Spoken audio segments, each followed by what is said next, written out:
Board meeting to order. And at this time, I'll take a motion to approve the agenda. I'll make a motion we approve the agenda. I'll second that, Mr. Chairman.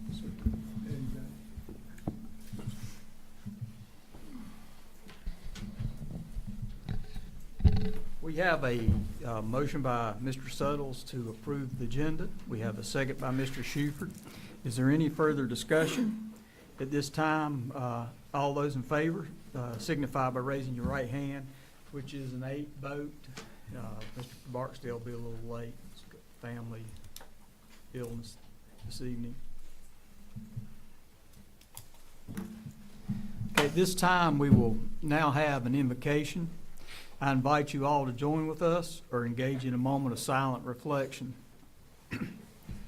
Lord, we come before you, ask that you be with this meeting, Lord. Let us do the right things for kids. Let us be an advocate for the things that we can do for them and help them with their future lives. We ask for these things in Jesus. We ask for these things in thy name. Amen.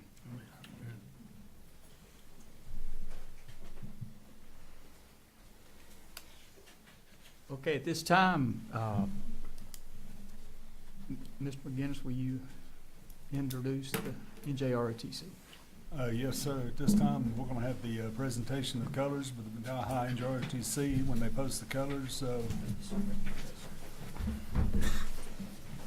Y'all please stand.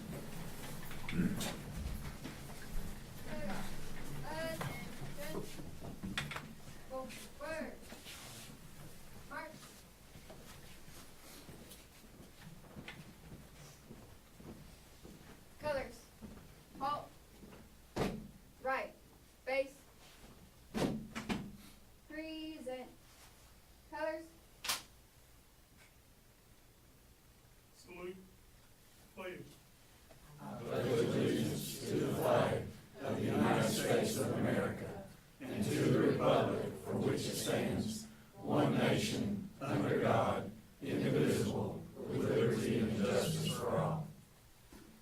Order. Colors. Ready. Cut. Post.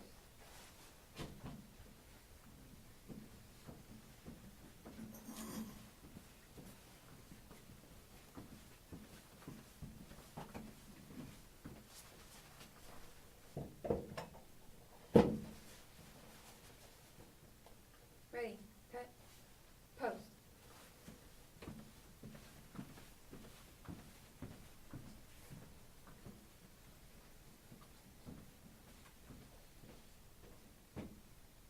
Port. Arms. Forward. March.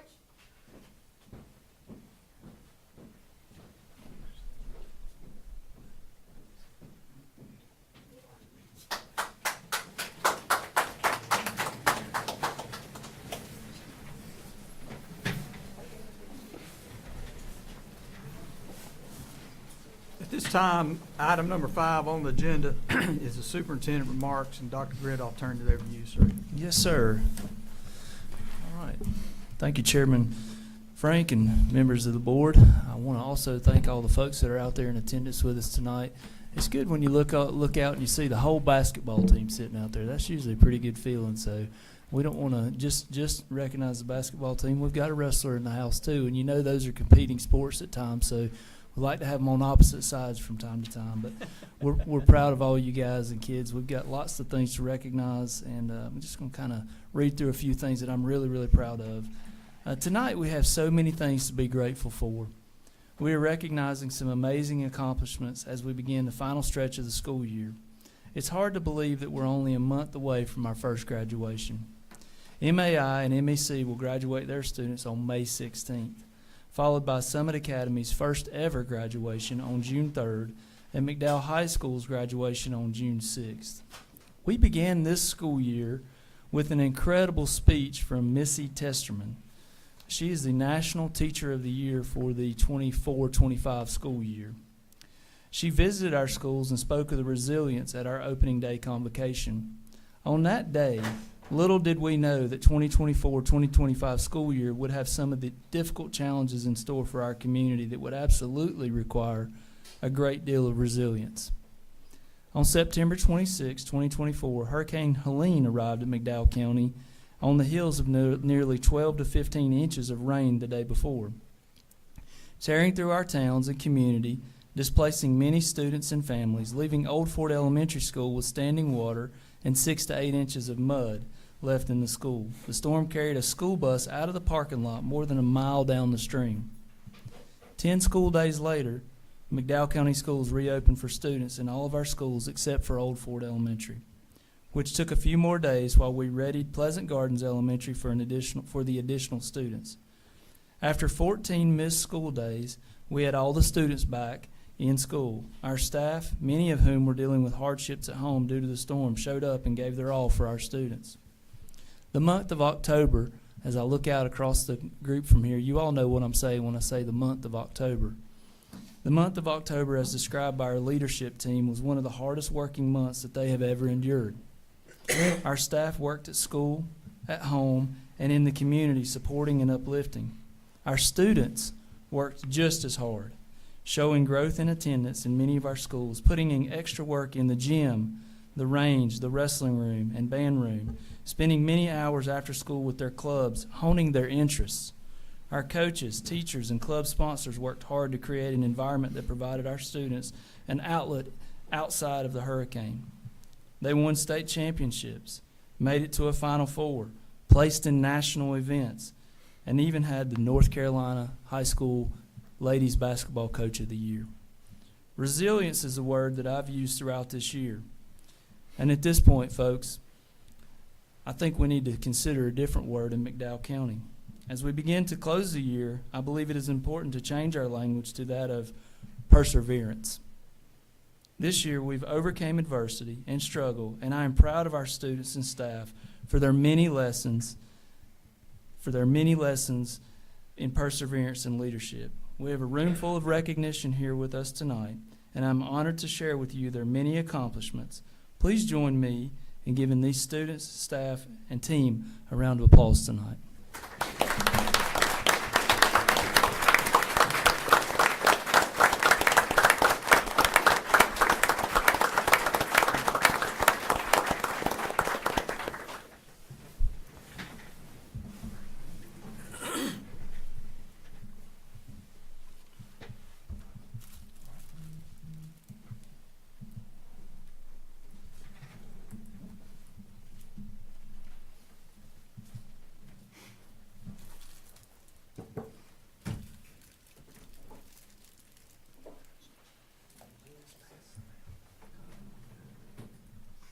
All right, so I'm going to go ahead and jump right into some of our recognitions this evening. The first one's no stranger to this boardroom. I think we had him here just about a month or so ago when he was a McDowell High School state champion at the wrestling tournament at 215 pounds. It's pretty awesome that he's back. And it's under a little bit of different circumstances because we're proud to talk about Hayden and his accomplishments. And certainly what he did at the state was, a really, really big deal. But then there's this little thing called the High School National Tournament. And that's the Senior Nationals. And that's open to any student who has qualified and won or placed in their state championships in the USA. That happened to be in Virginia Beach just over spring break. Hayden placed as an All-American in that, placing 4th place. And I want to talk a little bit about that because I was texting back and forth with Dad the whole time that was going on, and just talk to you a little bit about what that looked like. So during that tournament, the first few days, he didn't give up any points. He wrestled a match and didn't give up any points, but still lost the match. Now I asked how that can happen. You have to know a little bit about wrestling to be able to talk that language. He actually was disqualified in a match, and I'll tell you why. And I know he's still pretty sour about it, and he should be. So when you return your opponent back to the mat, you can't slam them to the mat. Well, when you pick them up, right, they're not supposed to hold on to you. They're supposed to defend themselves, defend for themselves. We'll this player did not do that. The wrestler did not do that. So what I feel like was a terrible call, and I watched the video numerous times, and I also watched a coach tell a student just to stay down. Now, from a wrestling coach's perspective, that is not what you do. We don't teach our kids to do that. We teach them to get up and go on if you can. If you're injured, you stay down. When I saw the student smiling with the smile on his face because he knew that Hayden was about to get disqualified in that round that would have put him on into the quarterfinals to leave him in the championship round, I was pretty frustrated as well as I know Hayden was. But to describe to you what happened next is what I want to talk about, because that's one of those situations. Hey, you know, I was the state champion. I've done what I need to do. I'll just go ahead and go to the house. I'm fine. I don't need to keep wrestling. That's not what Hayden Haynes did. Hayden decided that he was going to come back. We call it in wrestling running the gauntlet. So he had to come back through the consolation round. And that was a series of matches. And my favorite picture was when he had his head gashed open, and it was all bloody, and he still had his had the tourniquet on it, I call it. It wasn't a tourniquet, just a head wrap on there, and he's smiling ear to ear. And that was after he won his match that would go into the consolation finals. Folks, to be in the top 4 in the nation is extremely impressive. Hayden, we're incredibly proud of you. I know your mom and dad are proud of you. I love your mother's shirt. I'm so proud of you. We're looking forward to seeing what you do at Appalachian State. Hayden, come on up. Let's give Hayden a round.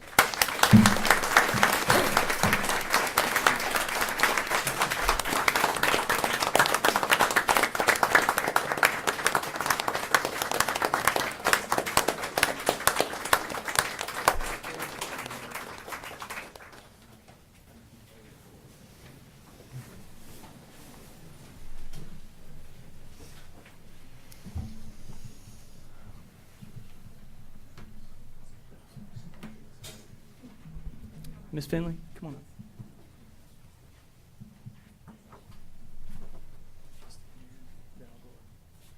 Well, good evening. I'm always happy to come and recognize our outstanding CTE students. As you know by now, CTE loves acronyms. So we're here to recognize a student from FCCLA. FCCLA is a CTSO, which is a career and technical student organization or a club, such as DECA, FBLA, and so forth. FCCLA stands for Family, Career, and Community Leaders of America, and it's a student-led organization. 9 youth leaders are elected annually at the State Leadership Conference to make up a state executive council and serve a 1-year term as the representative body of the North Carolina FCCLA. This year, Mrs. Sarah Burleson applied.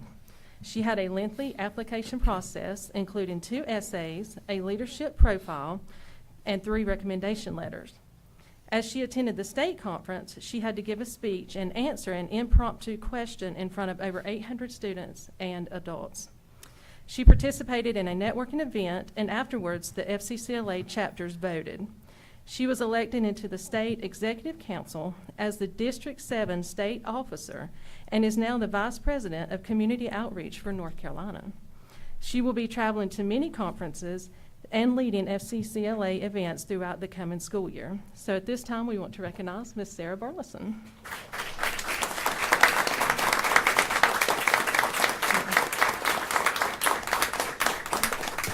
I also want to recognize Ms. Stacy Shaw. She is the FCCLA advisor, and our chapter was recognized as a Membership Madness All-Star, meaning that we have doubled our enrollment this year.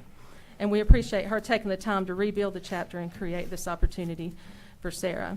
This is also the first time that McDowell High has had an FCCLA chapter at the state office level. So we're extremely proud of Sarah. So thank you.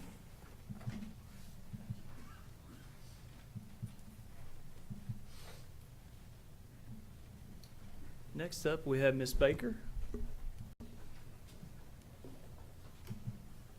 Ms. Baker, I'm going to make sure I've got both these.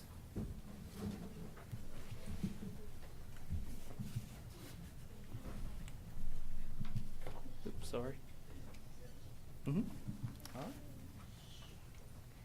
Good evening. I'm Michelle Baker. I'm the Director of Advanced Learning and Differentiation, and I would like to give you a little information about the Governor's School of North Carolina. It is the oldest statewide summer residential program for gifted and talented high school students in the nation. The program is administered by the State Board of Education and the Department of North Carolina Public Instruction through the Office of Advanced Learning and Gifted Education. Each summer, selected students are invited to the Governor's School to help build a learning community during a 4-week residential session. These students will attend June 22nd through July the 19th. The Governor's School is a fully immersive residential learning experience with a rich schedule of events and time for students to interact and learn from each other. Classes are held Monday through Saturday. Girls, I hope you knew that. The emphasis is in all disciplines is on contemporary text, composition, artistic expressions, issues and ideas, and the theories that flow from them. North Carolina high school juniors undergo a local and state nomination process to attend Governor's School. Students apply locally to be nominated at the district level, and then district nominees compete against over 1,500 students across the state of North Carolina. There are only 800 prestigious seats available at the Governor's School. This year, McDowell County Schools gets to celebrate 2 students that were selected to attend the Governor's School. Cora Daddle is a student at McDowell Early College and will attend Greensboro College Governor's West and was selected in English. In her essay, where she was asked to identify a 21st century topic in English language arts, she discussed AI as it being both a blessing and a curse for creativity, and weighed out convincing pros and cautions for using AI.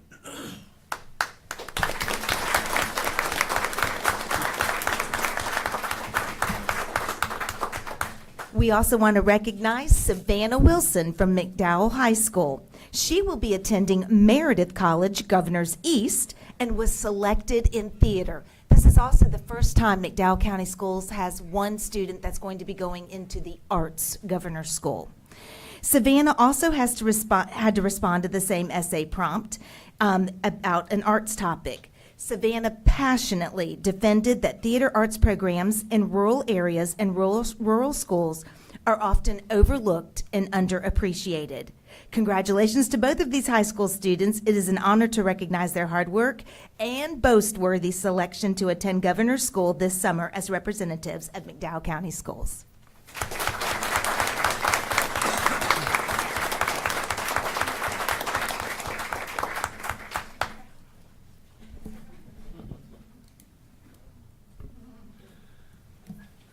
Dr. Griff, we could, I wanted to say something to all of these kids, the recipients. So proud of you, super proud of you. But I really want to tell you this. Make sure that you look at your mom and dad tonight and tell them thank you. I'm looking at the students that are in here right now, and I know every one of the parents of these students, and I know for a fact you're incredible parents. And in a society and in a time today trying to raise kids, it's very tough to keep them in one lane. So I want to commend you parents, too, for what you've done for your children up and down the interstates and the things that you've done to keep them safe and put them in the right way. Hayden, I thought you were playing rugby when I saw the pictures, but I knew that wasn't possible right now. But again, thank you, parents, of the students. Thank you. Good evening, Mr. Frank, Mr. Abernathy, and members of the Board of Education and honored guests. Today, it is my great honor to recognize an outstanding leader and coach from McDowell High School, Coach Zach MacArthur. Coach MacArthur, come stand right up here. You have to be standing while I say all this. Coach MacArthur was recently named Women's Coach of the Year by the North Carolina Basketball Coaches Association. This prestigious honor was voted on from coaches from across the state and marks a major milestone for our school and community. Under Coach MacArthur's leadership, the Lady Titans have had an extraordinary season, 30-1 record, the best in school's history. The MAC season and tournament champions were our Lady Titans, and that's the first time since 2014. We were also the 4A West Regional Championship game appearance, and the first time reaching the state's Final Four since 2008. Since taking over the program in 2021, Coach MacArthur has compiled an impressive 75-34 record. Over 9 seasons as head coach, his career record stands at 163 wins to 72. He is a proud alumni who has returned home to build a championship-level program. This state-level Coach of the Year award is the first for McDowell High School. Coach MacArthur will also have the honor of coaching the West All-Star at the annual East-West All-Star Game in Greensboro this summer. While no McDowell players were selected to the NCBCA All-Star team, which I believe we should have had, but they didn't ask me, the Lady Titans team accomplishment speaks volumes about their collective strength and resilience Coach MacArthur has instilled. Coach MacArthur's dedication, leadership, and passion have not only elevated the Lady Titans basketball program, but has also brought pride to McDowell County Schools. We are thrilled to celebrate his success today and look forward to even greater accomplishments in the future. As we honor this incredible coach today, I can't help but think about how proud we are all of him, and even more so, how proud his mother, Coach Jay MacArthur, would be. I can only imagine her looking down at him, his family, and his team with a huge smile, overflowing with pride at all his accomplishment. Her legacy clearly lives on through him. So, Coach MacArthur, please join me in congratulating Coach Zach MacArthur, the 2024 NCBCA Women's Coach of the Year. Congratulations.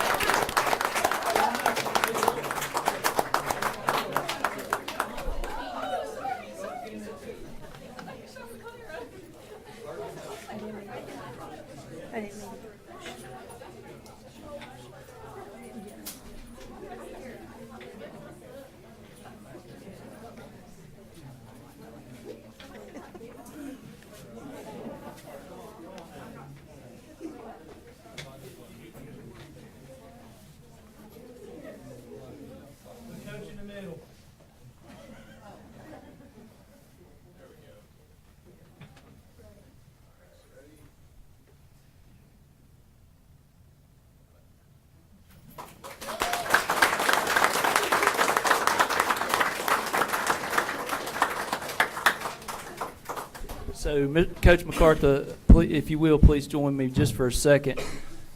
When you're named the North Carolina Coach of the Year, you know how to speak, and you can talk about your team. So one of the things that I've asked Coach MacArthur to do is be able to say a few words about this very, very impressive team tonight. Yeah, he asked me just now, just a second ago. But that's all right. I couldn't be prouder of these girls. There's a lot more that goes into this than just showing up and playing the game. Last spring, we marched back and forth to the weight room over and over again. Last June, they played, I don't know, it was like 22 games in a month. Like, it was crazy. Their dedication and commitment is what does this. Like, I know I won this award, but that has nothing to do with me. It has everything to do with them and my coaches. They're just phenomenal. Everything that they do and the effort that they put in, it's really about them. It's not about me.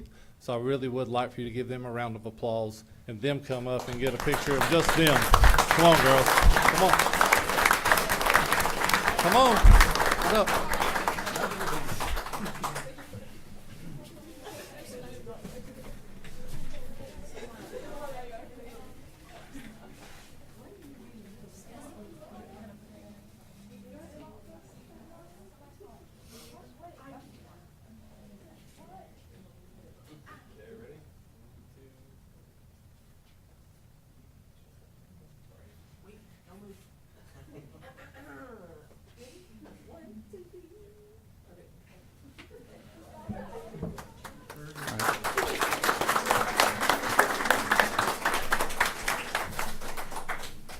Girls, we want you to know we really appreciate you. The efforts that you guys put in this past year, phenomenal. To be able to see the crowds that you brought out, and really, I want to talk about that opening speech that I had. When I wrote that opening speech, I had all you guys in mind with the fact of what that meant. During a time when our community really needed a connection, the ladies basketball team really helped to bridge that and bring us together as a community. And that's something that, years from now, y'all can really, really think about. And it may not resonate with you as much right now as it might will at a later point in time. But for the adults sitting in the room, I think you know exactly where I'm going with it. It was a special time. It was a special privilege that you all gave to us, and we are certainly grateful for that and appreciate what you did this year. And it was so much fun to go down to Wake Forest to watch you play as well. And I don't know, when I talked to Q Tucker, one of the things that we had talked about, and you'll appreciate this, Mr. Suttles, Q Tucker had been talking, and she is the president of the North Carolina High School Athletics Association. She had been talking about which conference we might need to be in to play with McDowell High School. And one of the things we said was, well, we need to be in a conference that travels well. Well, when I went down there, I didn't say it to her. Q Tucker said it to me. You weren't kidding when you said you traveled well, because when we looked behind us, we had 4 busloads full of kids down there to support our girls. So we're incredibly proud of you. And I just as a community, I know you guys may not know right now what it meant, but it was very, very special this season. We thank you. Ms. Dell, if we could, too, I want to tell you ladies this. As a player, when I saw the big crowds coming out, and I knew people had jobs, I couldn't understand how people could work all day and then come support a team and not have a kid on the team. And last year when my daughter played for Coach MacArthur and stuff, I was there a lot, and I could see his coaching ability with the other coaches, but I saw something phenomenal. And when I came to the games this year, you answered the question for me. When you see athleticism and desire and drive and heart playing in a game, you want to come back and watch. Regardless if you got kids or not, you want to come back. You ladies changed my thoughts of women's basketball for the rest of my life. I want to come to so many games, seeing Kinsley get hot or Kimura's defense or all this stuff happening. I'm like, man, these girls are absolute great athletes. So I want to thank you personally just for giving me the love for women's basketball by watching you play and how you went about it today. And for you girls that are returning, the bar's set now, so you better get after it in the weight room. But thanks for doing that for us, for the county. Absolutely. So next, we're going to be recognizing our Certified Employee of the Month. She could not be here, but of course, I'd like to ask Ms. Rayfield if she could step up to accept this award on her behalf. But I'd like to read this to you, is that I'm honored to announce Marlene Duncan for the Employee of the Month award. Ms. Duncan is truly a rock star in the classroom, bringing an incredible amount of energy and passion to every lesson she teaches. Her hands-on engaging science activities captivate her students, helping them not just learn, but truly understand the material. Thanks to her dedication, her students consistently excel and show remarkable growth. Beyond the classroom, Miss Duncan's impact continues to shine. Every summer, she plans and leads Camp Invention, a program that draws students from across the county to experience exciting, creative learning opportunities. She also organizes unforgettable field trips for her 4th and 5th graders at Pleasant Gardens Elementary, giving them the chance to travel beyond the county and even the state to explore and learn about places they might not have the opportunity to experience. Her positive attitude, creativity, and unwavering commitment to her students make her not only an outstanding teacher, but also an invaluable asset to our school community. It is with great pride that I present this award to Ms. Marlene Duncan for her well-deserved recognition.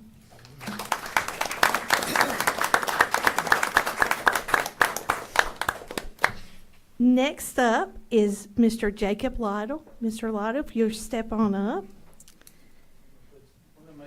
He's going to have to send them. I told him he had to give a speech, but I was just joking. Mr. Jacob Lytle He was recognized as Employee of the Month for a classified position due to his exceptional commitment, reliability, and leadership during a period of significant transition within our district. When our team faced challenges and staffing challenges, Jacob stepped up without hesitation, assuming increased responsibility and ensuring that our facilities continued to operate smoothly and safely. Mr. Lytle not only maintained his regular duties with consistent excellence, but he also took an additional task, often going above and beyond what was expected. Whether it was coordinating repairs, managing schedules, assisting others, or proactively identifying and resolving issues, Jacob has shown remarkable initiative and dedication. His calm, dependable presence has been a source of stability for the team. He has set an example of professionalism, teamwork, and pride in his work, earning the respect and appreciation of both colleagues and leaderships. In his time of transition and uncertainty, Mr. Lytle became a key pillar of support, showing what true leadership and work ethic looks like. It is with deep appreciation that I nominate Mr. Jacob Lytle for his well-deserved recognition.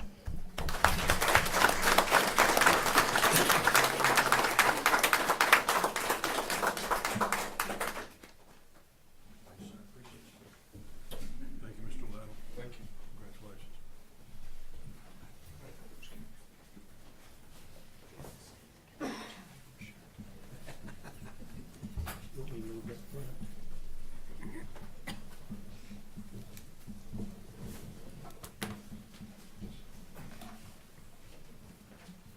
Reading test, vocabulary test. Double J.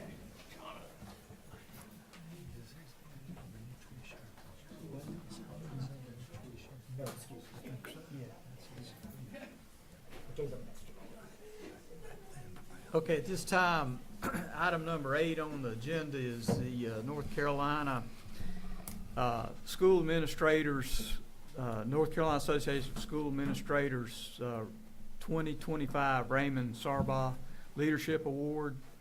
And this is it right here. But I want to tell you a little bit about this. And Dr. Gritt put me on the spot tell about this, but Dr. Gritt went off on his time off for spring break and went to the conference, and they said, you really need to be there. And the association recognized the 11 hardest hit superintendent, their school districts in western North Carolina for the aftermath of Hurricane Helene.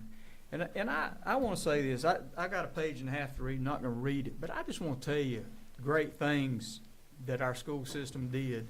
And this is just off the cuff, but Dr. Gritt jumped right in there. And for a man that hadn't been here that long, that's pretty good.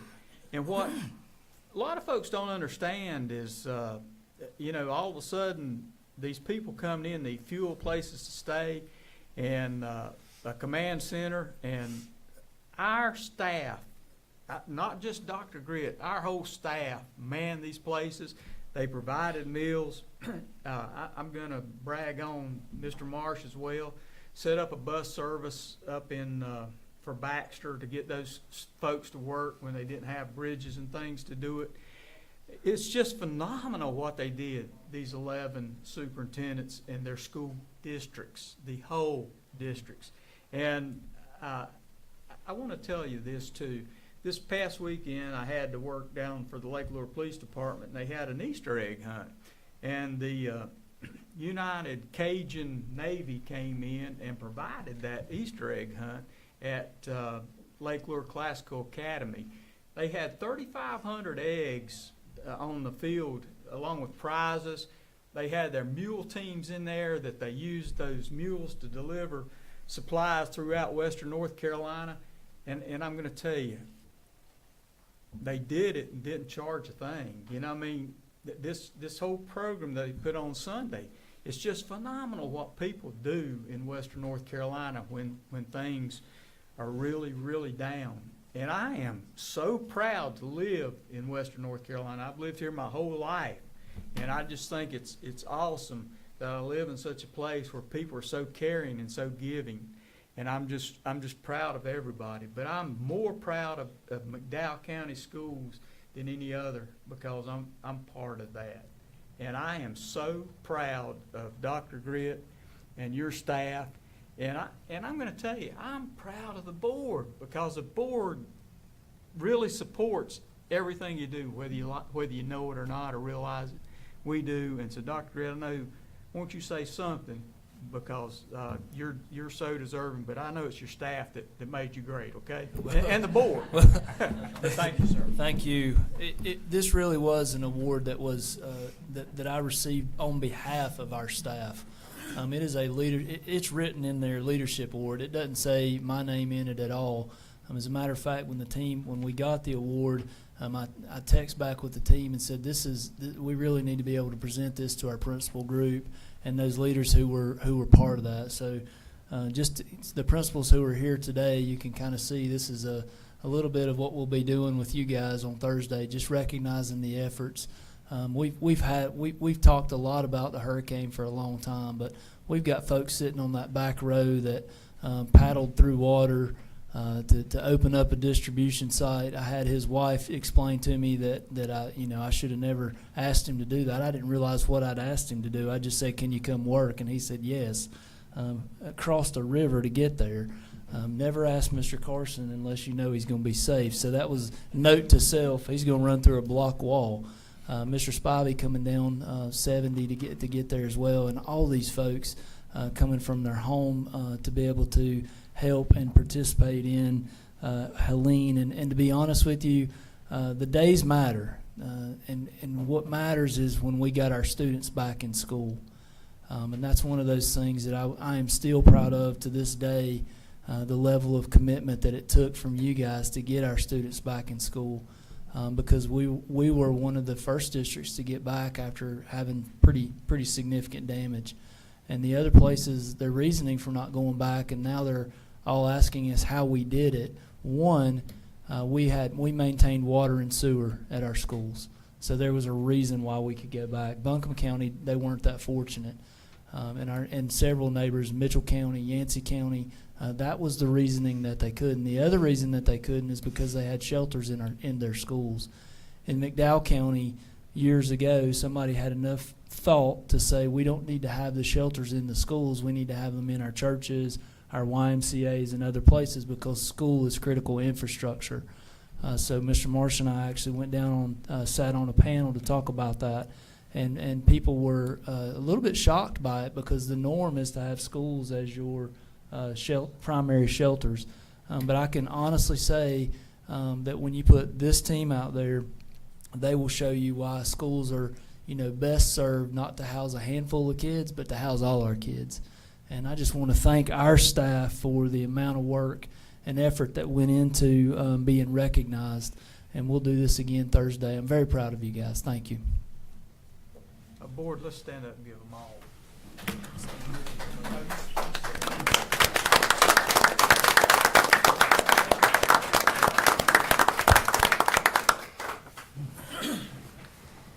I'll tell you what, I couldn't be more proud of a system than McDowell County for what they did. I still can't believe it. And Ms. Bennett lost a lot of property, but she was still down here right at the call. And I mean, you can't put a price tag on that. We couldn't pay you folks enough money, I'll tell you, but we do appreciate it immensely. Our next item number 9 on the agenda is report from our great teacher representative, Mr. Joy Hill. And I want to say this, I've been on Mr. Hill. I told him he's got to start eating with us again. And he told me tonight he probably would. He's got a lot of cats and dogs he's got to take care of. But Joy, we do appreciate you. And sir, we're looking forward to what McDowell High School's got on the agenda tonight. Well, thank you, and I will try to make it next week, I promise. The meal is always great. I just take it home with me.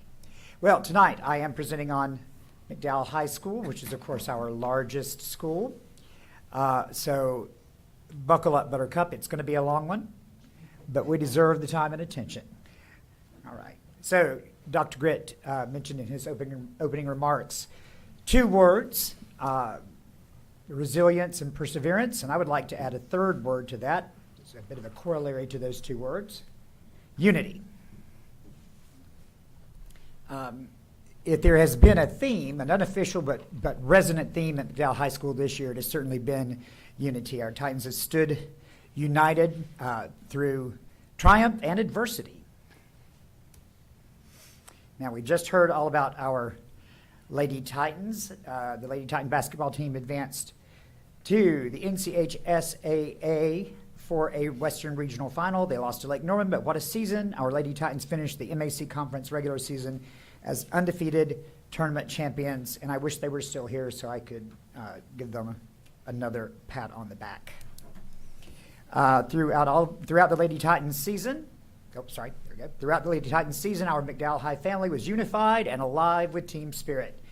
Our cheerleaders had their hands full as they led our pep rallies, and our blue crew rattled the gym whenever and wherever our ladies competed. 2 busloads of Titans traveled to Winston-Salem for the regional final. Veterans Memorial Coliseum was, in the words of one superintendent, awash in a sea of blue. Blue as far as the eye can see. I think that's what you said, Dr. Great. Our Lady Titans are not alone in their success. Sorry.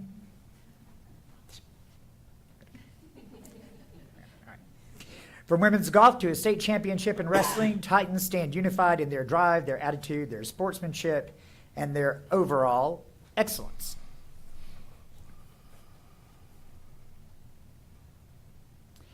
In addition, great teachers and counselors require great administrators. Great students require great teachers and counselors. Great athletes require great coaches, and I will add to my prepared words, we all require great custodial staff, cafeteria workers, and district leaders as well.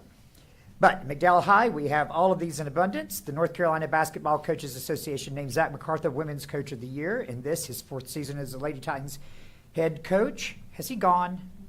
That is too bad. Did his wife leave too? Oh. I was going to throw in some comment about his greatest achievement would be marrying up, but he spoiled it. All right. Coach MacArthur will, as we heard earlier, coach the West All-Stars at the annual East-West All-Star Game in Greensboro this summer. And, of course, Chad Davis, pictured there with Hayden, who's been head coach for wrestling for 5 years, was named the Mountain Athletic Conference Coach of the Year for wrestling. This vote was unanimous. Titan unity is transgenerational. Members of our Titan Athletic Advisory Council lent their support to future Titans, which is how we see the little ones, in December when North Cove was visited by former Carolina Panthers and the Carolina Top Cat cheerleaders to celebrate the 6th annual Joy to the Carolinas. Ms. Bennett might be mad at me for saying this, but we do have a sneaking suspicion that some members of the Titan Athletic Advisory Council were there specifically for the Top Cat cheerleaders. And who's to blame them? All right. Okay. Titan unit, Signing ceremonies for college-bound athletes have become a weekly event at McDowell High. It is thrilling to see friends, family, and educators come together to celebrate the tradition of the scholar athlete and to show support for Titans who have excelled in that tradition as we send them on to future glory. And if I may wax philosophical and poetic for a moment, discipline, perseverance, and ordered, healthy life. These are practices indeed worthy of Apollo, of Artemis, of Titan and Olympian alike. However, where there is order, there must be chaos. For every Olympiad, there is a Walpurgisnacht. Look it up. For every Apollo, a Dionysus. That is to say, there is that which forces us to halt, to contemplate, to ask ourselves the inevitable, existential question: what is this? What is this thing I'm watching? And in McDowell County and for all of McDowell High School, the answer to those questions is always the Mr. MHS pageant. I have seen it a couple of times, and I still am, let's say, I am impressed, let me put it that way. This year's Mr. MHS was an immense success, raising an impressive $32,000 to support 4 McDowell County school families affected by Hurricane Helene. What distinguishes this pageant from previous years is the collaboration with Watauga and West Henderson High Schools, which bolstered our respective donations. And there is our senior Job Marsh, who took the crown. And now to our NJROTC section of the presentation, or as I call it, everything, everywhere, all at once. I mean, they really are. You might have noticed. So these are First Sergeant Miley's words. NJROTC's personal mission this year was to get us into the community's eyes and show we were more than just competitions. We see depicted clockwise a former cadet signing with the North Carolina Army National Guard. That's Graydon. He's in my second period class. Our orienteering team taking third at RS Central. I have no idea who those people are. They're covered in mud. Verbal discourse in the classroom over topics from Pressfield's warrior ethos. And challenging physical therapy, physical training sessions with First Sergeant Miley.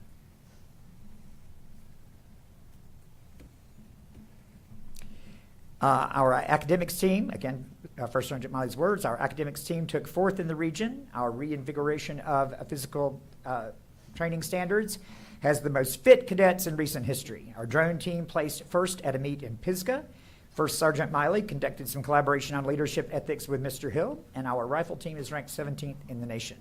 And point of personal privilege, I invited First Sergeant Miley to come to talk to my to interact with my fourth period class on philosophical matters, questions of morality and ethics as we prepared to read Macbeth. We went to the beautiful outdoor classroom in the woods between MHS and West, and it was really, it was just a wonderful event. Okay. NJROTC rebranded their image and gave some identity to their students. They visited a Freedom Riders historical site in Anniston, Alabama, and challenged themselves with new physical training methods. They ventured into public performances with their drill teams and tapped into more hands-on curriculum with survival training. All of these the previous images and content were done while sustaining our community service, re-emphasis on our unique academia, and expanding our presence to the public. And there they are doing some more things. Everything, everywhere, all at once. All right. All right, here we have some images of the faculty and students hard at work responding to Hurricane Helene, and you've already heard a great deal about that. I will say that our school became a distribution center, primarily as relief for our students, but we took in so much inventory, shall we say, that we had to move things out of the classroom and into the basement, and there was not room to move in there for the longest time. We're only just now getting that inventory under control. All of that, the assistance that we were able to receive and to provide went to our students and to their families and community members and members of our faculty and staff as well.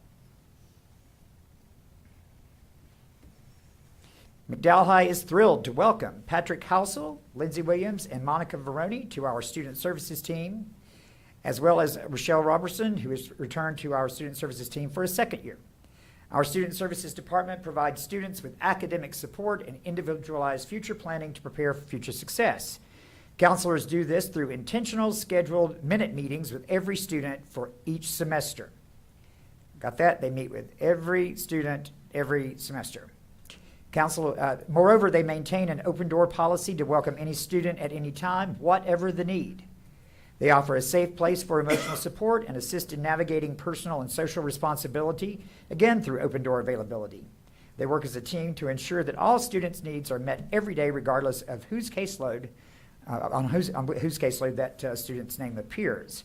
And we would like to congratulate Mr. Hulse, who just became the father of twins. He did not send me a picture.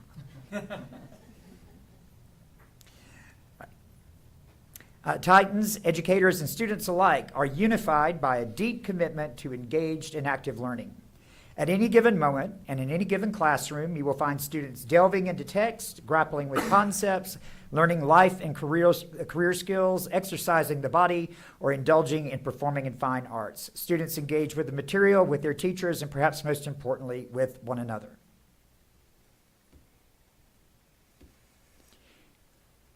In order to facilitate active and engaged learning, teachers practice strategies such as KWL, gallery walks, and seminars. Teachers continue to learn and practice literacy strategies in all disciplines and to use language-rich classroom strategies to foster success, particularly among our English language learners and indeed for all students.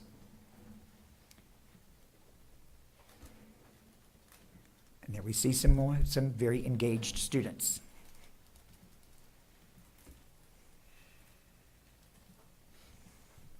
And some more.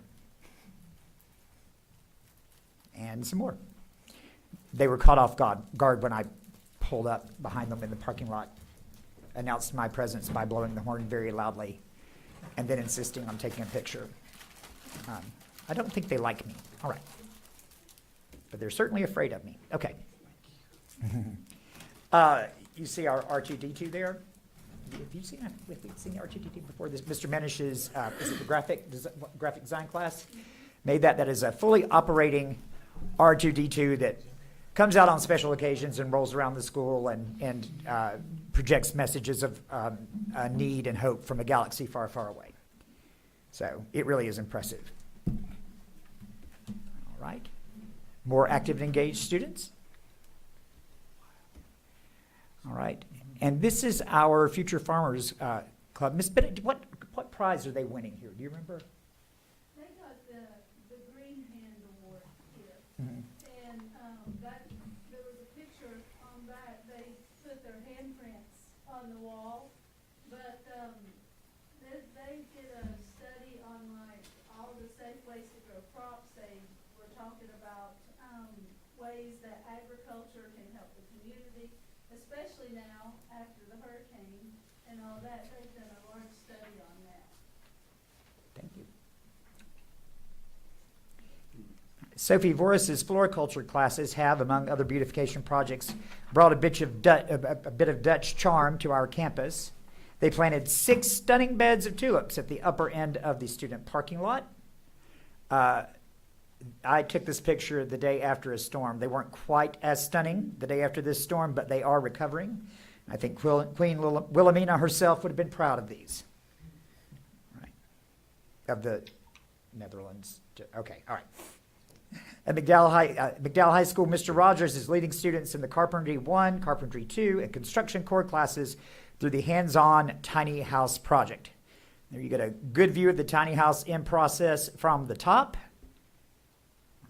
There from the side, I have to say I make a point of passing by the tiny house every day to watch the progress, and it has been amazing. It's been amazingly fast, and it's amazing the teamwork, and I am very impressed with Mr. Rogers for being able to take one construction crew during first period and another during second and another during third and make it work somehow.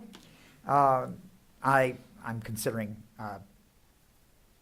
buying that tiny house myself. Probably not. Oh, then we have our firemen. What did they do this weekend, Ms. Bennett? I forgot to get the, the language for this one. Skills USA Right. competition. Right. And these 2 young men, they work for fire departments in our community. So they not only do this at school, but they're actively involved in the community. Thank you. McDowell competed in the Livestock Evaluation CDE on Tuesday at the Hunt Horse Complex in Raleigh.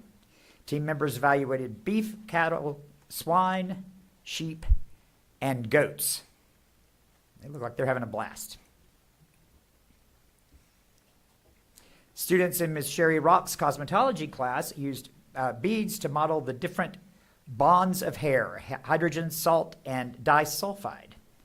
Thank you to our leaders for reading with students at Nebo Elementary School as a part of the Chick-fil-A Million Book Giveaway. We love to see our students enjoying reading. And there we see students doing, and a principal doing all kinds of she's all over the school. But here they are in their visual arts classes. You can see some of the projects that they've made over the years that are on display in front of Ms. Rock's classroom. And it's certainly worth coming out to see them. All right. In January, we had our talent competition.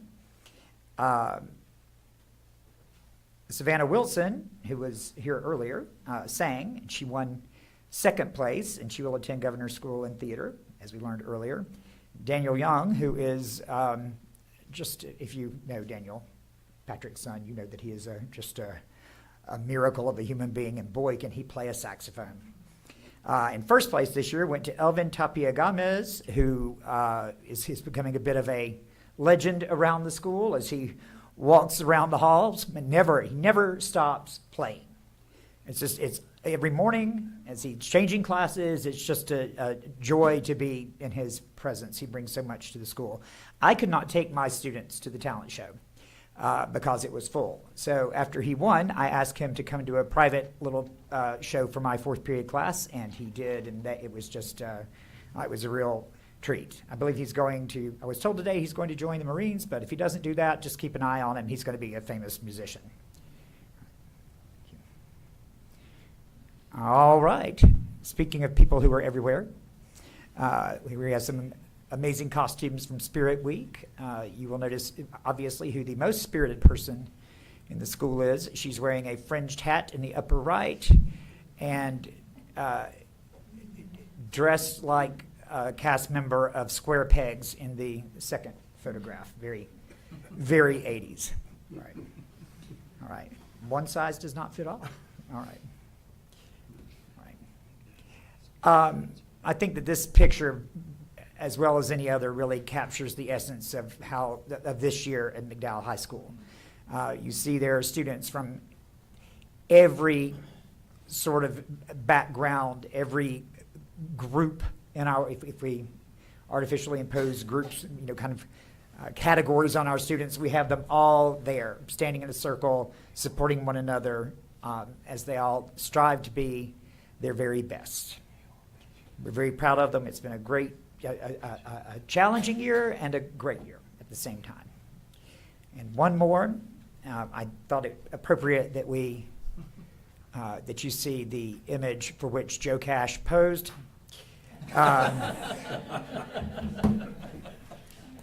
When in doubt, we look to Joe Cash. All right. Thank you.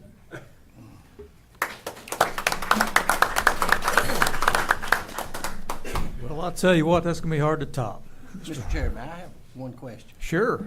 Mr. Bennett, your tiny homes, what do you do with those? You sell them? Okay, just wanted to know. Are they auctioned, or do you do 10% over cost? Get with me and I'll tell you a secret about that stuff that I learned the hard way when I was up there at college. Mr. Chairman, I got a question too, and maybe Mr. Marsh or Ms. Bennett can help me out. The kid that was in the picture for athletics for UVA Wise, is he playing football or is he at track? He looked like a lineman. Okay, for football? Okay. He looked like he was. I really wanted to say, we're on the McDowell High School train. McDowell High alumni, Gary Bass is the new head coach there, was named last year. He was a standout football player at McDowell High School and Catawba College, and he's now the new head coach. So to see Gary come back and sign one of our own is absolutely amazing. So congratulations. I was hoping that or defense, one or the other. I mean, he could do either one, it looked like to me. But. And he was also a very good, let's not forget, scholar athletes. He was a very good student in my honors English class last semester. Very good student. I know to go to UVA Wise, you got to have decent grades. So that's awesome. He's kind of terrifying. But also very good. Just a little bigger than you, right? His mullet is bigger than mine.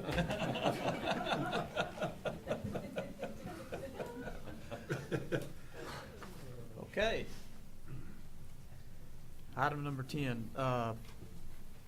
Mr. Hill, you better talk with Mr. Barksdale there if you're planning to buy that, because he's got something up his sleeve. You know, the funny thing is, I lived in San Francisco for 20 years, so when you call that a tiny, it looks like a mansion to me. You know, after having lived in an apartment the size of this screen Yeah. for 20 years, tiny? Don't know about it. Okay, the next item number 10 on the agenda is request to address the board, public comment. And we have two that have requested to address the board, Anna Caldwell and Ron Sinclair. And what would it be the board's pleasure on this? I'll entertain a motion on this. I'll make the motion we listen to them. I'll second. We have a motion by Mr. Suttles and a second by Mr. Shuford to allow these folks to speak to the board. Is there any further discussion? All those in favor signify by raising your right hand, which is unanimous. Okay, I'm gonna give you, of course, Ms. Caldwell will be the first speaker, but I'm gonna speak to you and give you a few ground rules very quickly. And public comment is a time for the board to hear from folks regarding issues related to the McDowell County School District. We ask that folks be mindful that we encourage families of small children to attend our meetings and watch our meetings online. We respect the right of speakers to give us their viewpoint on any issues related to the schools. However, we do not balance those rights with the rights of families of young children when it comes to public comment. We ask that speakers make their points without making explicit comments. It is not appropriate or permissible for teachers in our schools to read explicit material to young children, and doing so in public comment is not appropriate either. In addition to public comment, the public is welcome to send the board emails through the superintendent. All speakers are reminded of these additional rules that we ask you to honor. No speaker may be disruptive, no personal attacks on board members or employees, no explicit comments. Employees and student concerns and other complaints should be addressed to the superintendent after the meeting rather than in public comment. No campaigning for office or endorsing candidates. Speaking in public comment may not protect a speaker who defames any individual. Okay, with that being said, our timekeeper is Mrs. Diddle. And Ms. Caldwell, you have 3 minutes to address the board.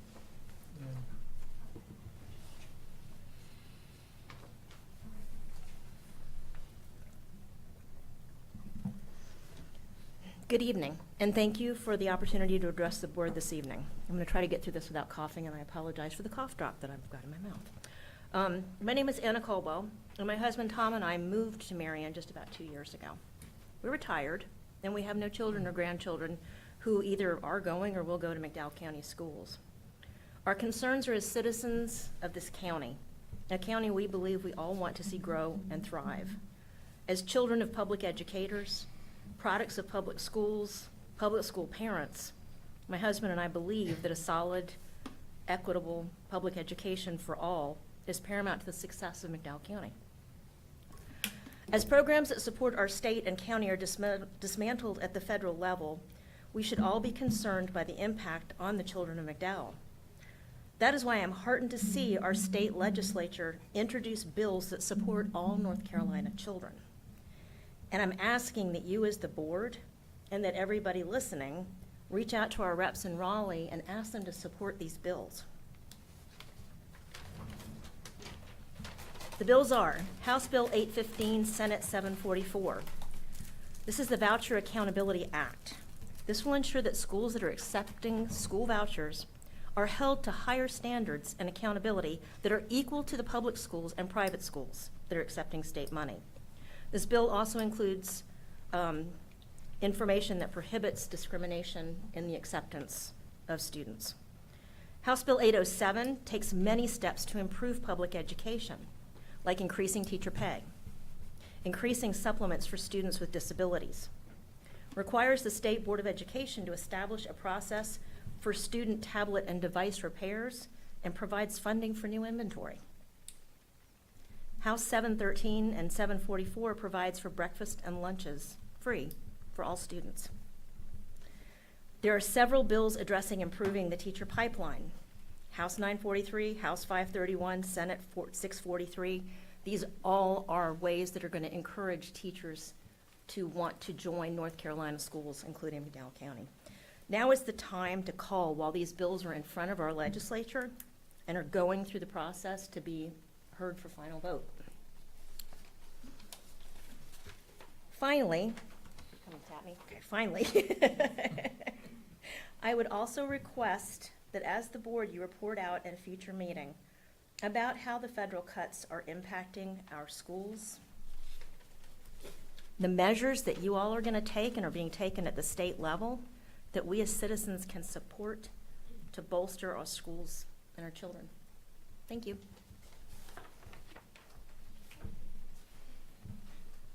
Thank you very much, ma'am. Our next speaker is Mr. Ron Sinclair. And Mr. Sinclair, you go ahead. And you spoke several times, and we're glad to see you, sir. Well, thank you. It's good to see you as well. I'd like to talk about something that is near and dear to my heart, and that's arts education. I wish that I had Savannah Wilson's essay in front of me to be able to help say what I would like to say. Everything is coming from the heart here. I have watched children and youth find themselves through music, through visual arts, through theater, and these are kids that would have been lost otherwise. I was one. Decent athlete. I played college ball at least 1 year, baseball, and what I was a music major. Music helped get me through high school. It was a tough time for many, many reasons. And I have worked with kids, children, and youth in the church job that I had for 25 years, full-time, that found their voice, found themselves, their strength, who they were, and knew how to deal with others because of the foundation that they were getting in the arts. It's great to see the success that we have with the athletic teams. That's wonderful. But not every kid is athletically inclined. Not every kid is able to be a top-notch scholar. Not every kid can be a great musician or a great artist or an actor. But when you support those activities in an early age, particularly in elementary education, then it lays a foundation that affects the rest of their educational lives. It's been proven that music and arts foster creative learning, they foster creativity, they foster strength in other subjects, that they give the opportunity for students to excel in a way that they would not otherwise. We have only 2 full-time music teachers in McDowell County elementary schools, one at Glenwood and one at West Marion. Why are those the only 2? I know that MACA is supporting the arts work here, and they're doing a good job with a very limited budget. But folks, that's ridiculous. We need to be able to take care of the needs of every student in this county, not just those who are athletically inclined. So I ask for your willingness to be able to address this and for your willingness to be able to look a little bit deeper in the needs of those students who are not athletic or great scholars. And I will mention one more thing. On April 22nd, which is Tuesday night of next week, the Racial Equity Group will be meeting at the McDowell, the Marion Depot. I'd like for you all to come. We'd like to see you there. Thank you, Mr. Sinclair. I want to, I'm not making a comment, but I want to say something on, he told me one time, Dr. Gritton, I talked to him, and I said, you know, I love music. I wish I could sing. He said, you can sing. and I appreciate that. I've never forgot that. Thank you, sir. Okay, unfinished business, Dr. Gritton, I'll turn it back over to you. All right. First up tonight, we've got a report from Mr. Marsh of the facilities update.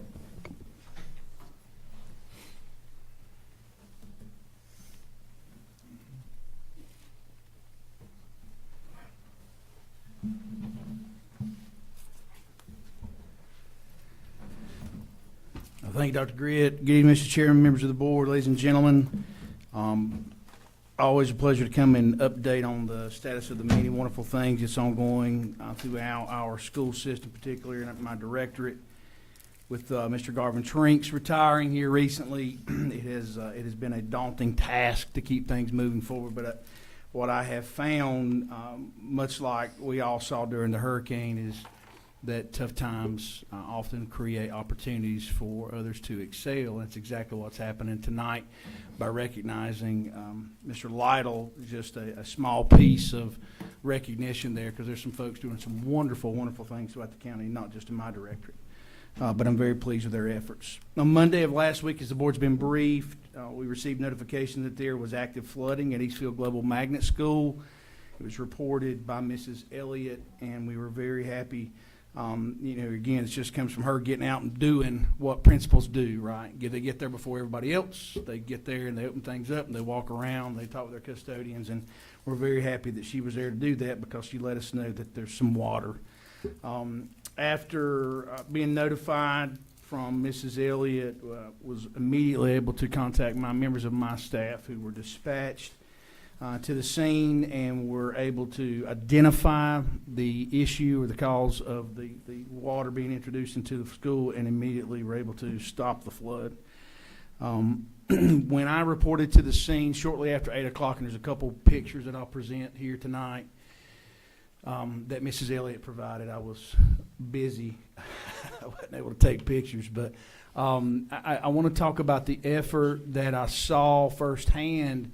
And that was from, and I've already spoken to Lieutenant Harkleroad with the Marion Police Department and with Chief Lawrence, because one of the first individuals I met was Officer Paget, who is the SRO there. And not only was he asking what he could do, but he didn't shy away from the squeegee or the broom that was thrust into his hand, and right alongside me and others of my staff began for about the next 2 hours to push as much water out of that school as we possibly could. And I just want to hear again another example of what's been alluded to tonight, just some really great folks in McDowell County doing some awesome things.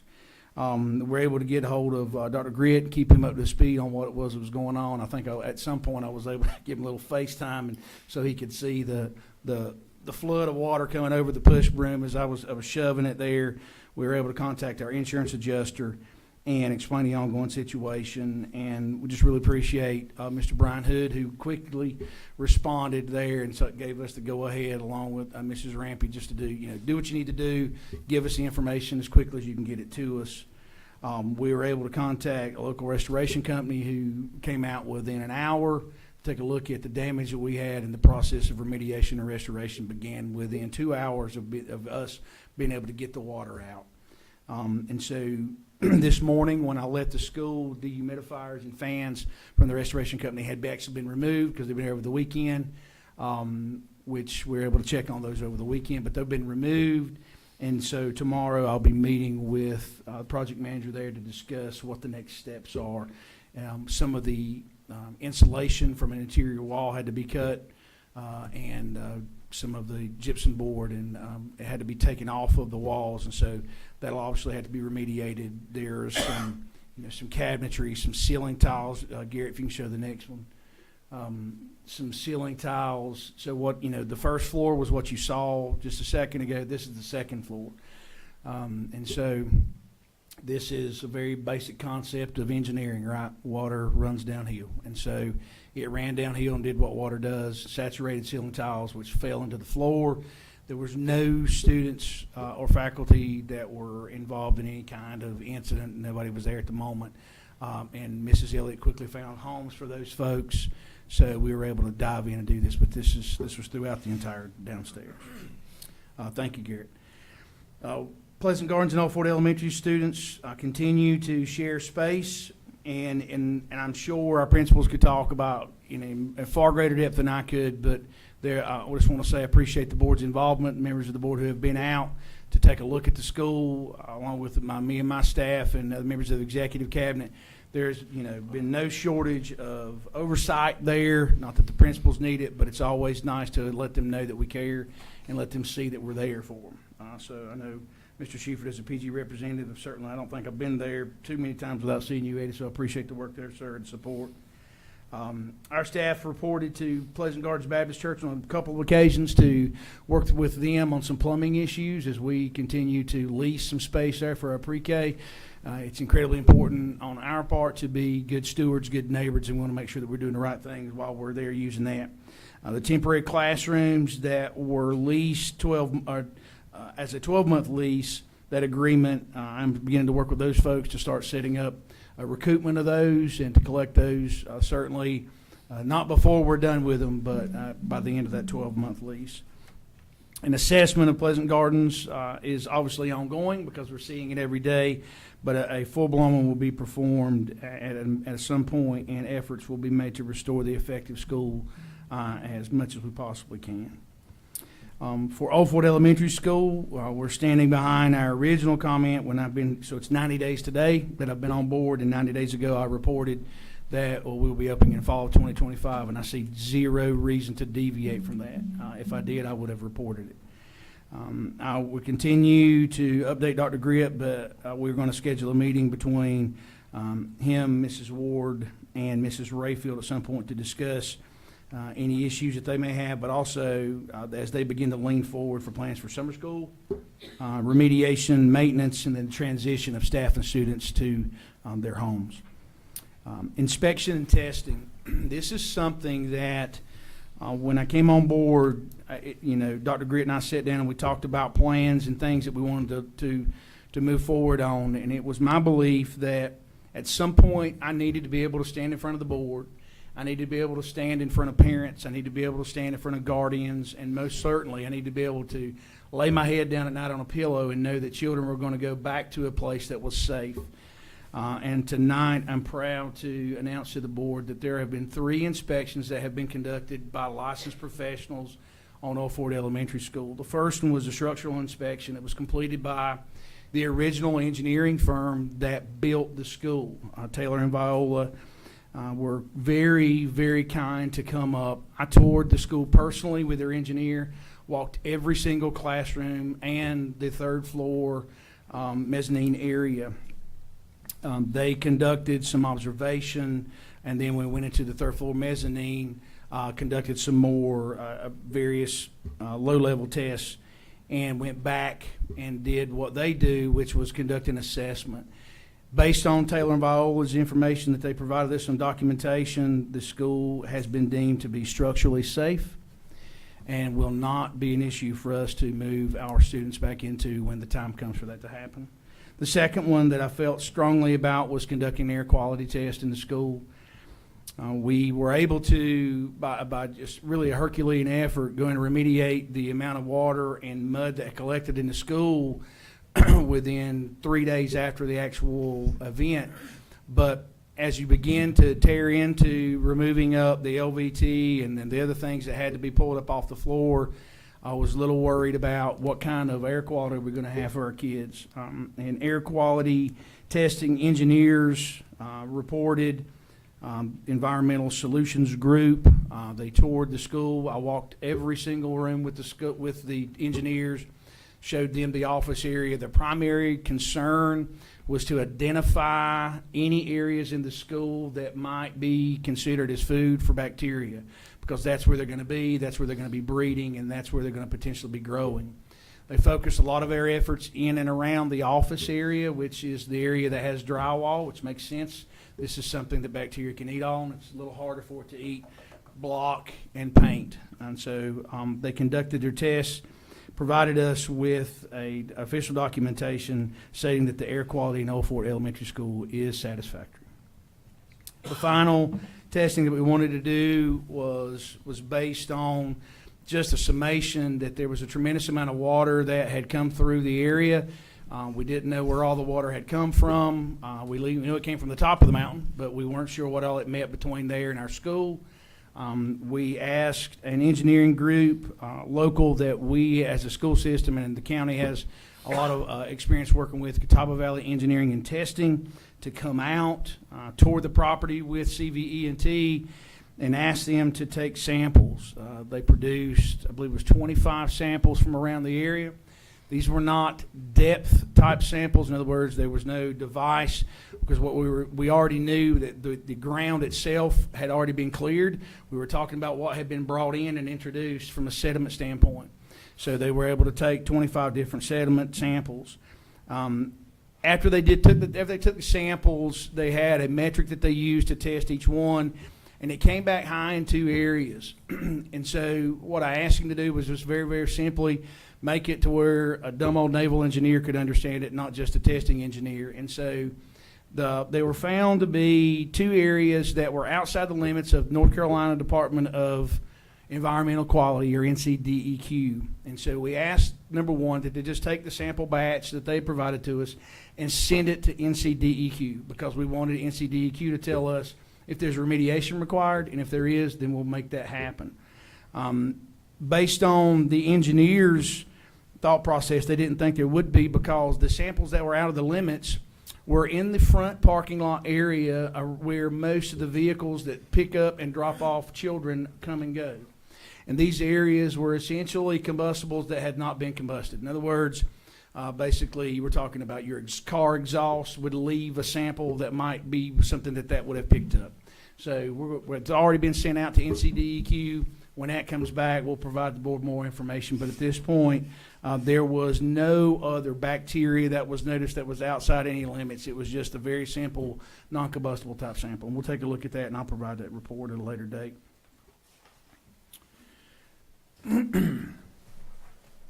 Remediation is ongoing inside the interior of the school. As we had talked on a number of occasions, the HVAC units that were on the outside of the school, mini splits, for lack of a better term, obviously were destroyed. I've contacted this week, I've spoken with personally a local HVAC company who has provided a quote to be able to purchase those, and the insurance company is standing by to approve it. So we're going to get moving on the purchase of those. They'll be installed upon arrival. These do not support classrooms, hallways, cafeteria. They're more things that Garrett and I care about, like closets that support technological equipment and those types of things. And so they're a low-level area, and it won't necessarily impact what we're going to do as far as moving students at a later date. But obviously, we want to get them replaced. Flooring, I reported before that we were nearly done, and now I can tell you that all of the LVT throughout the entire building has been replaced, and the terrazzo still remains covered. The gymnasium floor looks wonderful.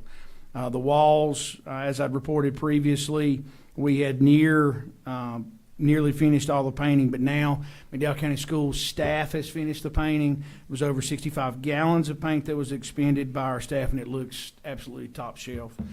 The only areas that have not been painted are the cafeteria areas and the auditorium, because they are currently full of materials that were removed from classrooms. The exterior work that was on tap to be completed by facilities personnel, Army Corps of Engineers, and Ashbridge Management is complete. If you've gone by and seen it, you've seen that we're in the middle of grass cutting.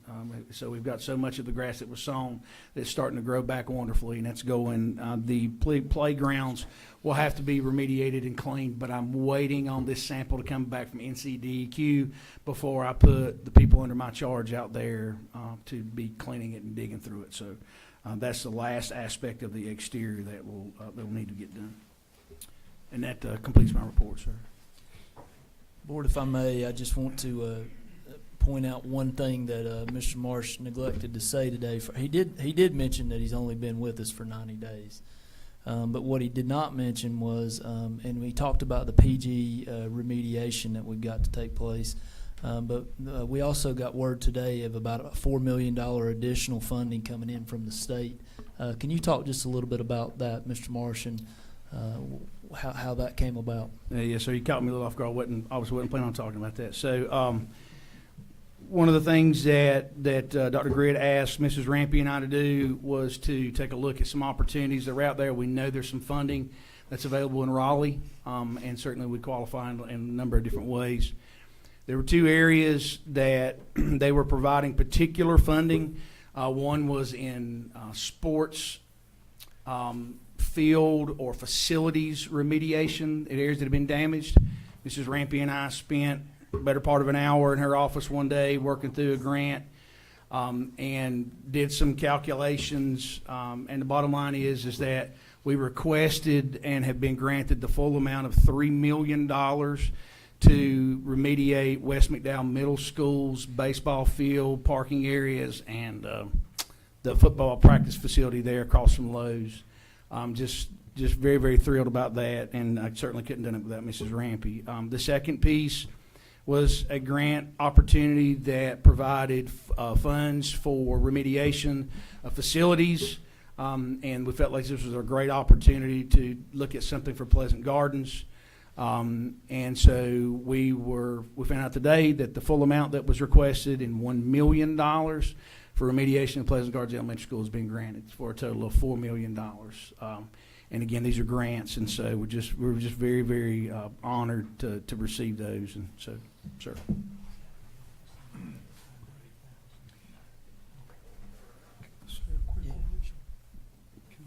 Yes, sir. $4 million deserves an ovation. Good, really good job. Very good. Thank you for the additional environmental testing that you did, and I appreciate that. And would you tell Jacob Lytle for us that we thank him for his work, and tell him he's got about the best attitude of anybody that we've seen, and we appreciate him. I will, sir, on all counts. Thank you very much.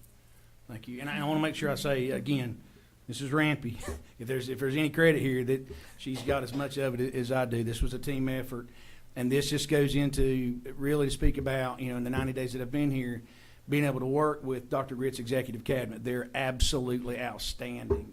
The ladies on that cabinet, I'm telling you, number one, they keep me straight. But number two, you talk about professional and caring. From my years of military service to teaching at the University of South Carolina to working with the county, I don't know that I've ever encountered a more caring team than them. I'm really humbled to be part of it. So. Well, we're humbled that you're with us. Does anybody on the board have anything for Mr. Marsh while he's up there?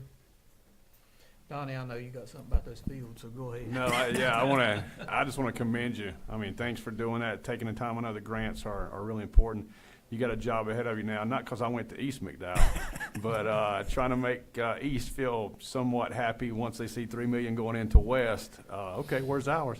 So us getting creative to try to make sure we take care of East, because it is an older school and facilities, but maybe we go let East play over at West to get, over there together. I love Mr. Sells. We can do it. And I want to make it clear that didn't happen because I love West so much. It happened because a catastrophic event occurred near that. And so we still whooped your butt back in the day. Still wants me to work on it. Yes, sir. We'll work on it. I can't work on the flood, but we'll work on the other part. Yes, I'm sir. just kidding, but thanks a lot. Yes, sir. Appreciate it. Thank you. Thank you, Mr. Marsh. Up next, we've got Ms. Hamby and a group of principals that are going to be giving us an update on the low-performance schools. Mr. Henning, welcome. I got here as late as I could. Perfect timing. Good evening, Mr. Frank, Dr. Gritt, members of the board. It is my pleasure to introduce to you three outstanding educational leaders, even though we have 15 outstanding educational leaders. But tonight, we have three special folks that are going to give you an update on where we are. You heard from them at the beginning of the year when we talked about schools who had been designated with a low-performing status by the state. Of course, we do not feel that our schools are low-performing. We feel that we have a little work to do, but that is such a label that does not truly reflect the amount of work that is going on in each of our schools. So we wanted to give you an update on the progress that we have made And it is my pleasure to introduce to you Miss Tracy Widman. She's going to be first. Second up will be Mr. Adam Wiseman. And then hitting a home run tonight for our team will be Mr. Edwin Spivey.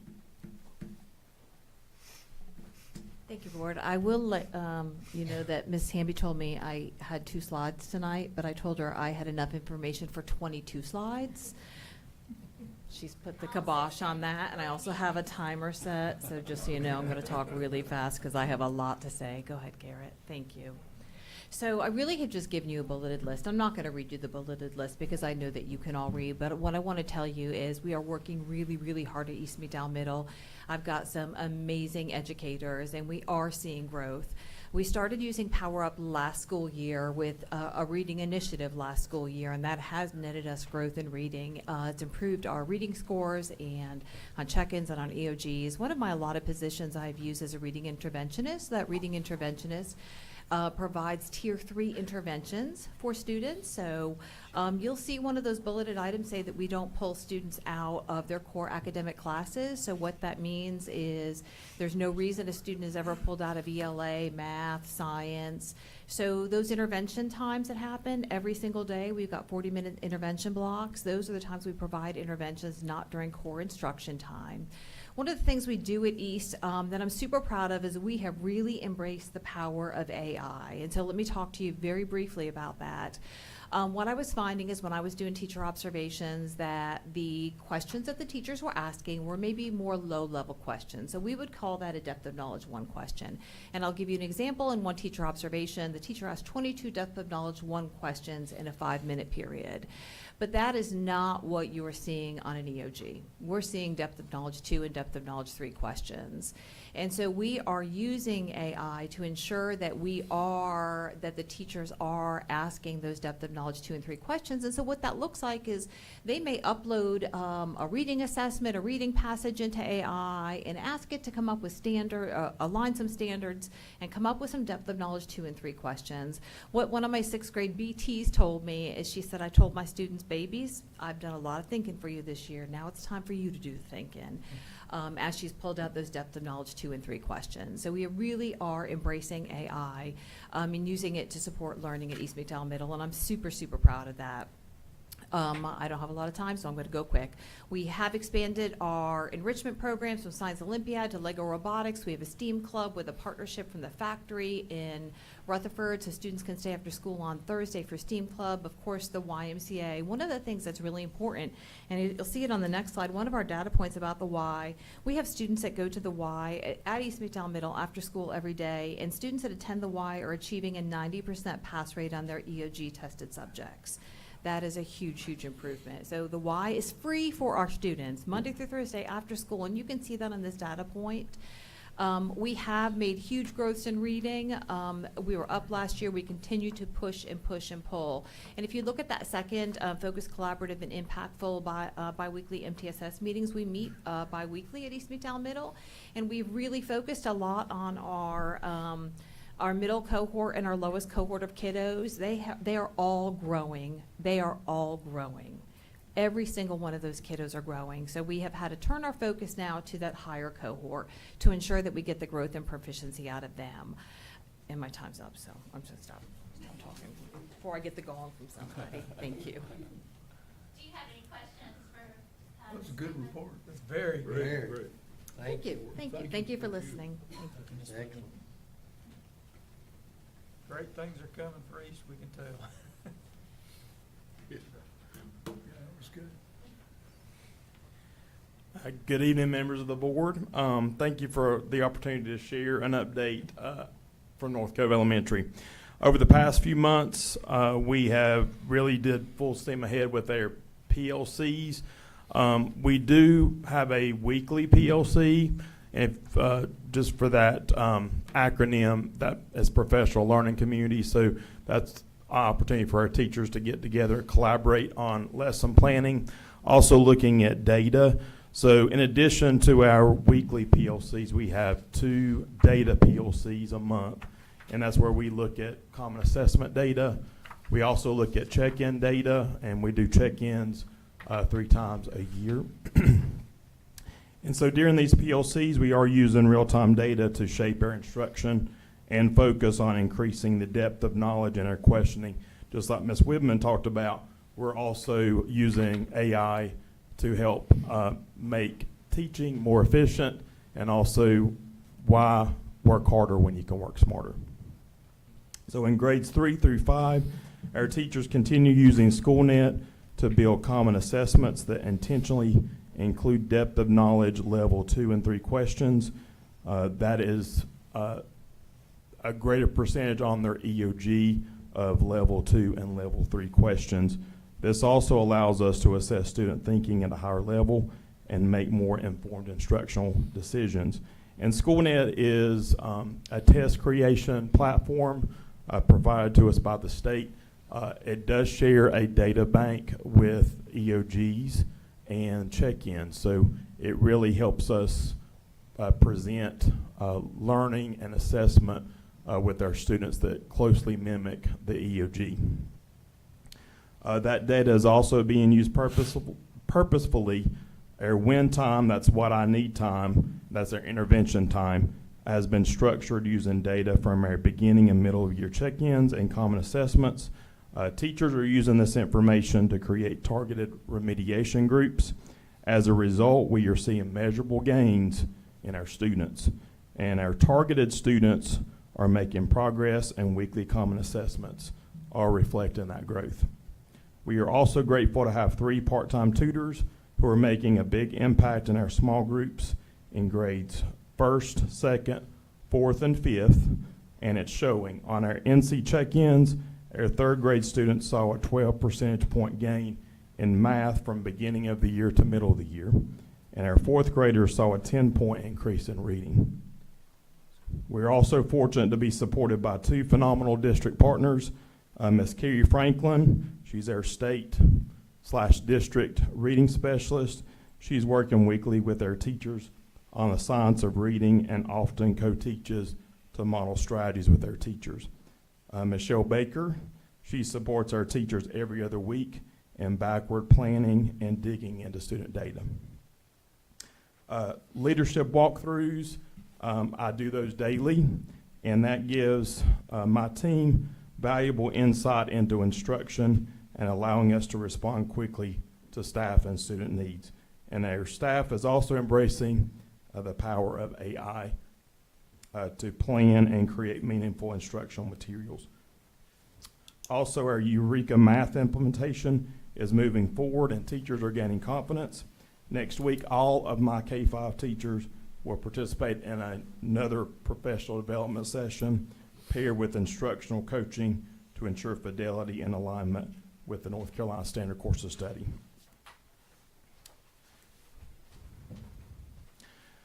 In short, we are seeing progress. We will continue to stay the course. And just like Dr. Gritt summed up our year of resilience and perseverance, I am proud of the hard work of my staff and my students, and we're doing everyday work to reach our goals. So thank you for your time. Thank you, Mr. Wiseman. Do you have any questions for Mr. Wiseman? Thank you, sir.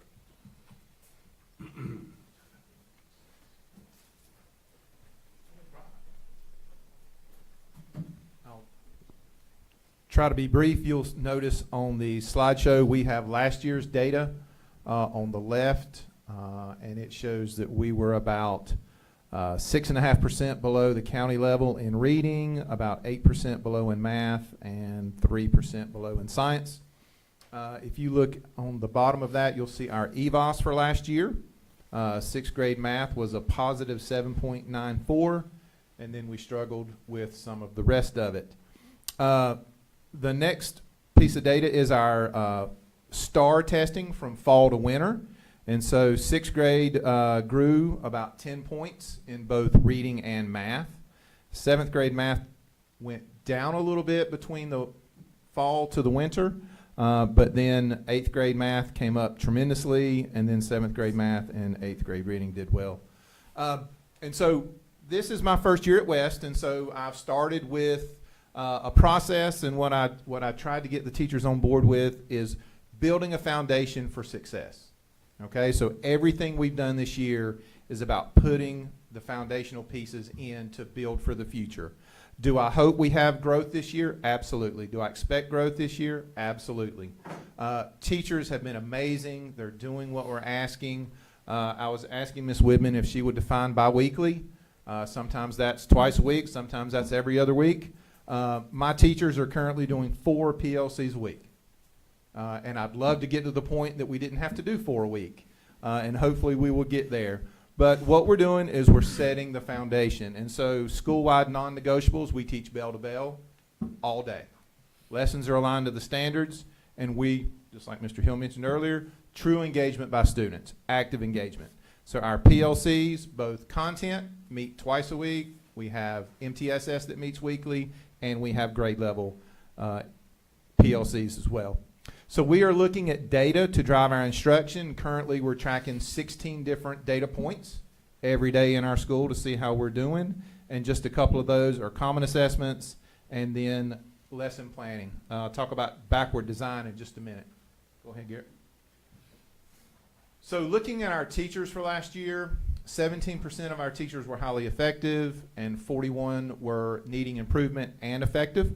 And so we've worked with those teachers to help increase their effectiveness in the classroom.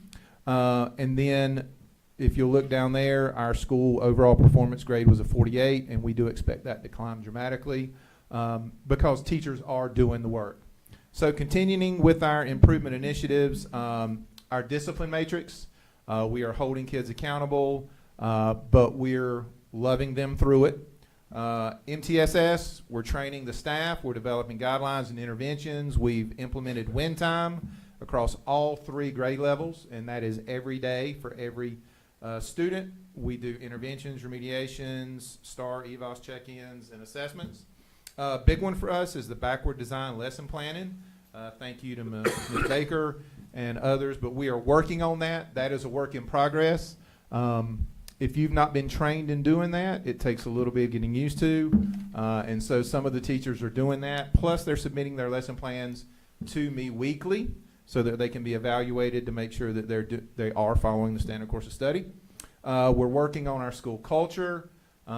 Is a big thing involving teachers, students, and staff. We're developing a PBIS matrix to reward the students that are actually doing what we want them to do, not just punishing those who are not. And so that starts up. We took some students to lunch. I learned a few things. Ms. Whitman's been so kind to walk me through middle school. Giving students the opportunity to go somewhere. We offered them the opportunity to go. They bought their lunch. I thought we'd have to buy their lunch, but it turned out that they don't mind. They'll buy their own. We've restarted PTO, and we're focusing on MTSS as a true form of school improvement. And so those are just a few of the things we're doing.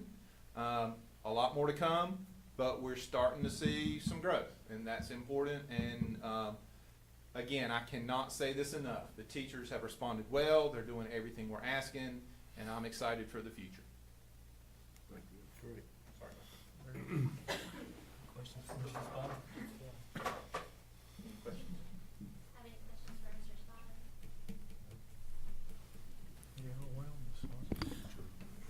Guys, thank you. Principals, we certainly appreciate that. Coming forward and talking about how you're taking your school forward, that takes a lot of courage. And leading through change, too, takes courage. So we appreciate you. We know what you're doing, and look forward to watching your schools grow. Next up, we've got a final read of policy from Miss Amy Daddle.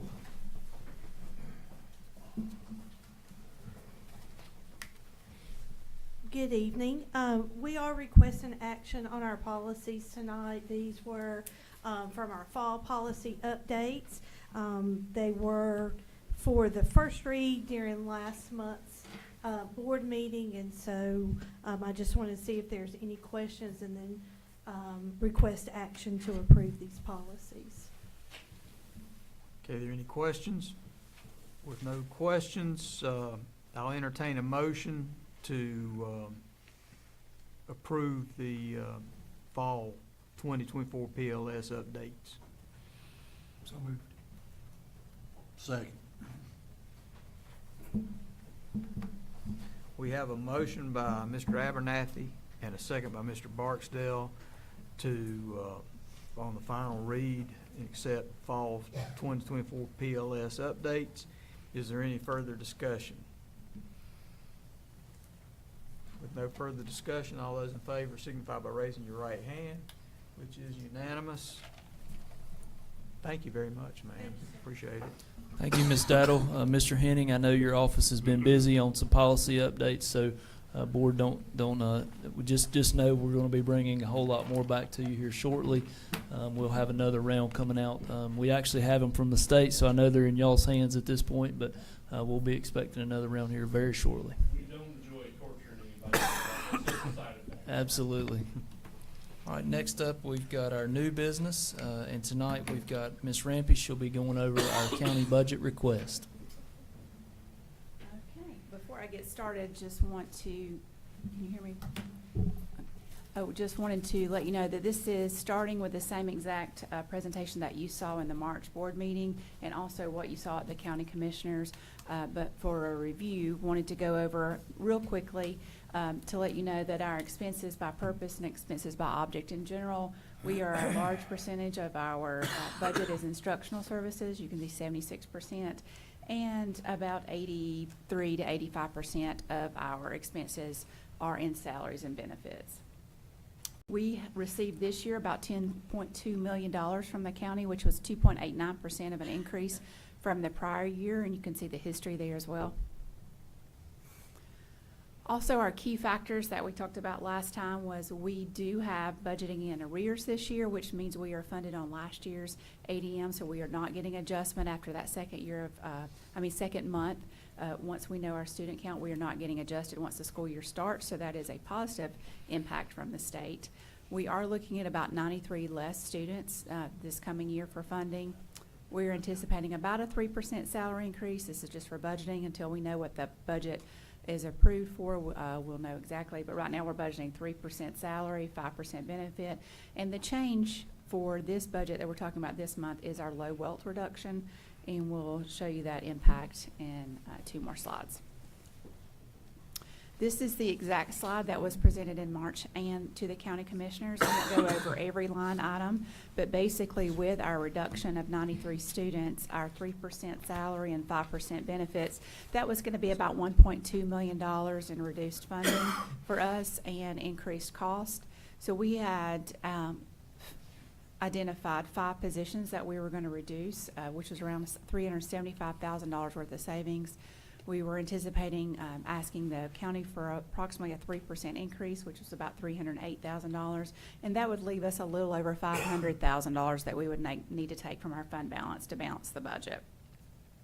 As soon as the county commissioner meeting was over, we received our planning allotments, and in those planning allotments, we did receive an updated low wealth allotment, which was a decrease of $976,000 that we're anticipating for next year. Obviously, that is a large change in what we were anticipating for our budget.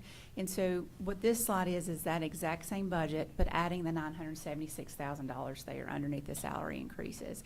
That changes it from 1.2 to $2.1 million deficit that we would need to address. The cost reduction that we're looking at is we're reducing by 10 positions and some other savings at about $1 million.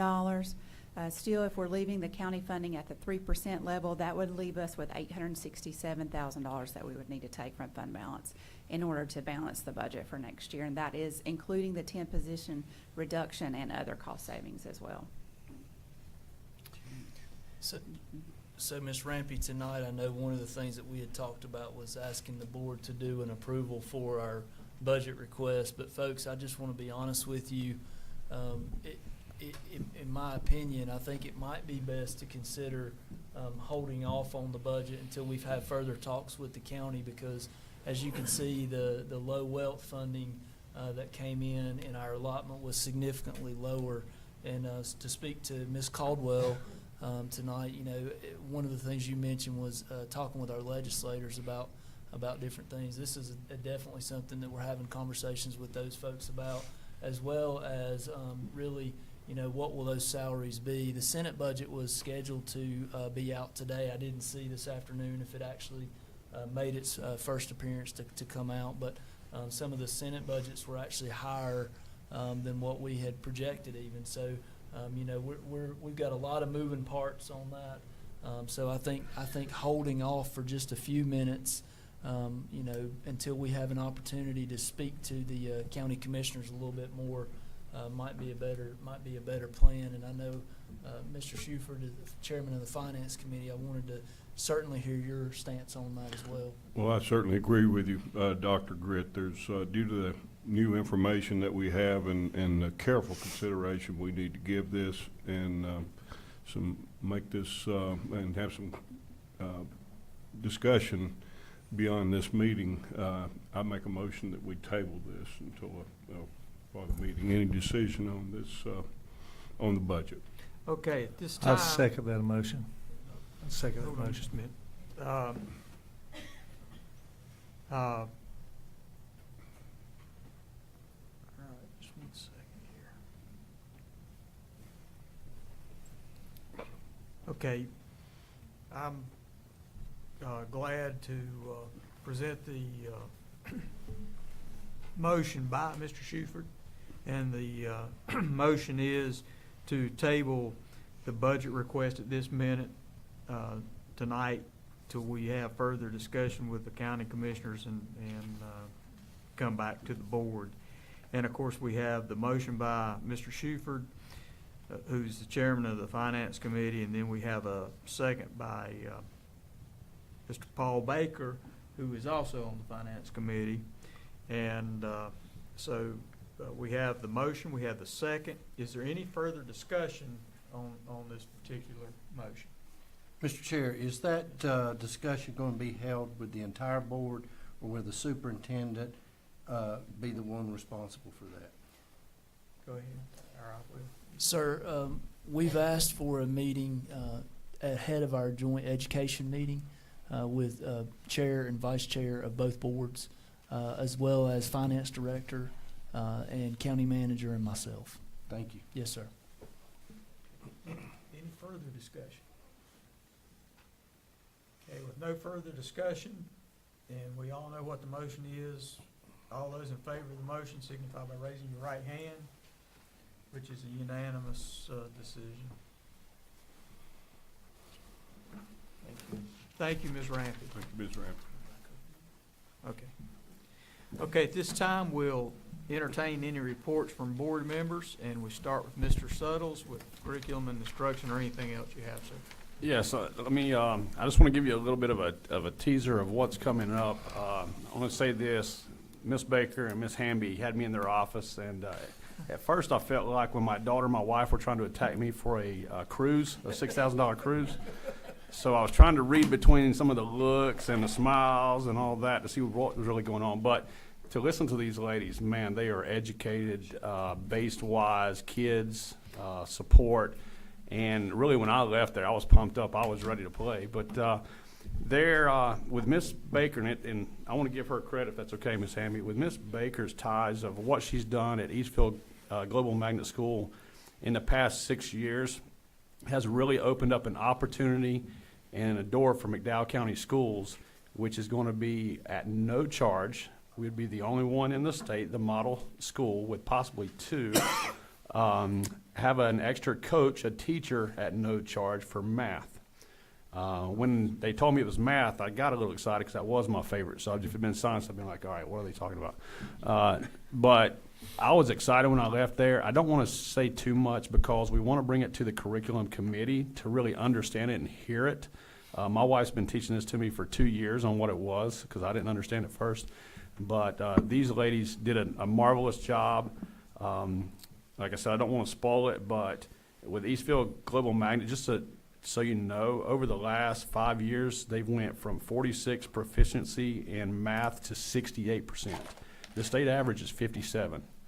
So they're at 68 already. So we know this philosophy's working. I think that's why she was offered this grant and the extra teaching to show that, hey, this stuff does work. So I don't want to spend, but the curriculum committee, I'm going to text you and ask you to meet the first week in May so we can have the presentation and then bring it back to the board for transparency. We really don't need a vote on any of this stuff, but one of the things as a board we like to do is understand what our kids are being taught. And so I think that's important that the curriculum committee comes back and we talk about this and really get you to understand it. And I think you'll be excited as I am about the opportunities, and congratulations to Ms. Baker, and thank you and Ms. Hamby for bringing it to me. You didn't sell me a cruise, so it was good. Thank you very much. Anything else, Mr. Sutton? No. Okay. Mr. Barksdale with Building and Grounds. Yes, just briefly, I want to apologize for getting here late. I had a little bit of an emergency situation. First off, I had a whole list of things that I'd like to go over, but unfortunately I left my notebook at home. But one thing that I wanted to say is thank you to the executive committee and Mr. Marsh. I will tell you, I've been working closely with him, and I don't think when he took this job that he realized it was going to be a 24/7 day job. But without a maintenance director, he has been unbelievable staying on top of everything, and I just appreciate working with you and Dr. Grit. I know it's been very difficult, but y'all have pulled through like champs, so thank you. Anything further? Mr. Chairman, if I could, Mr. Barksdale, if we could, because we mentioned this, I think, maybe last year, the year before, talking about just the board talking, well, Buildings and Grounds first, talking about the idea of maybe cameras. Now that cameras have gotten really cheap, cameras in some of the schools and throughout the things, I always keep thinking back, thank goodness Miss Elliott was there for the flood that happened, because if she's not, what could happen? But if we did have a camera somewhere in that school and we're seeing water on the floor, maybe we catch it before.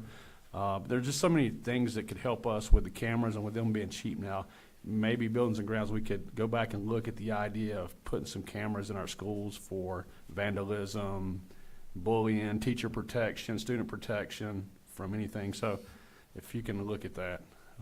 Thank you. I do know that there's several systems out there, being that we have a water issue, it seems like here in this county, that will warn you. And it's set up, people set them up with their hot water heaters.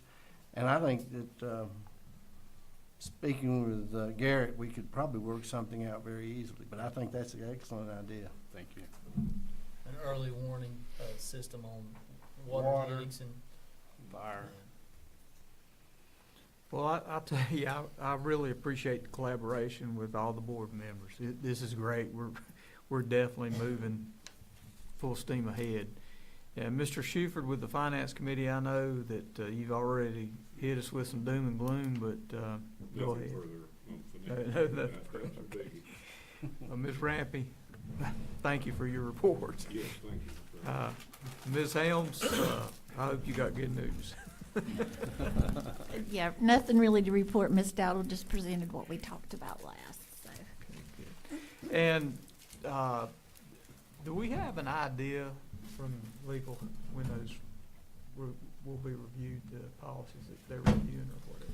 Yes, sir. I anticipate those hopefully coming out in our May, potentially in May. So we'd have an opportunity to pull together another policy committee meeting and have those. We have most of the policies back already.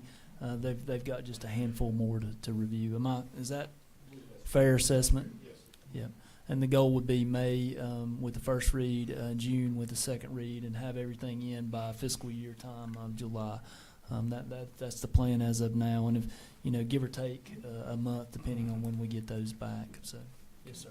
All right. Mr. Shuford, now you're going to get us some good information from Head Start, because we all went over there and got quizzed, and we probably, I don't know if we helped our situation any, but we didn't hurt it out.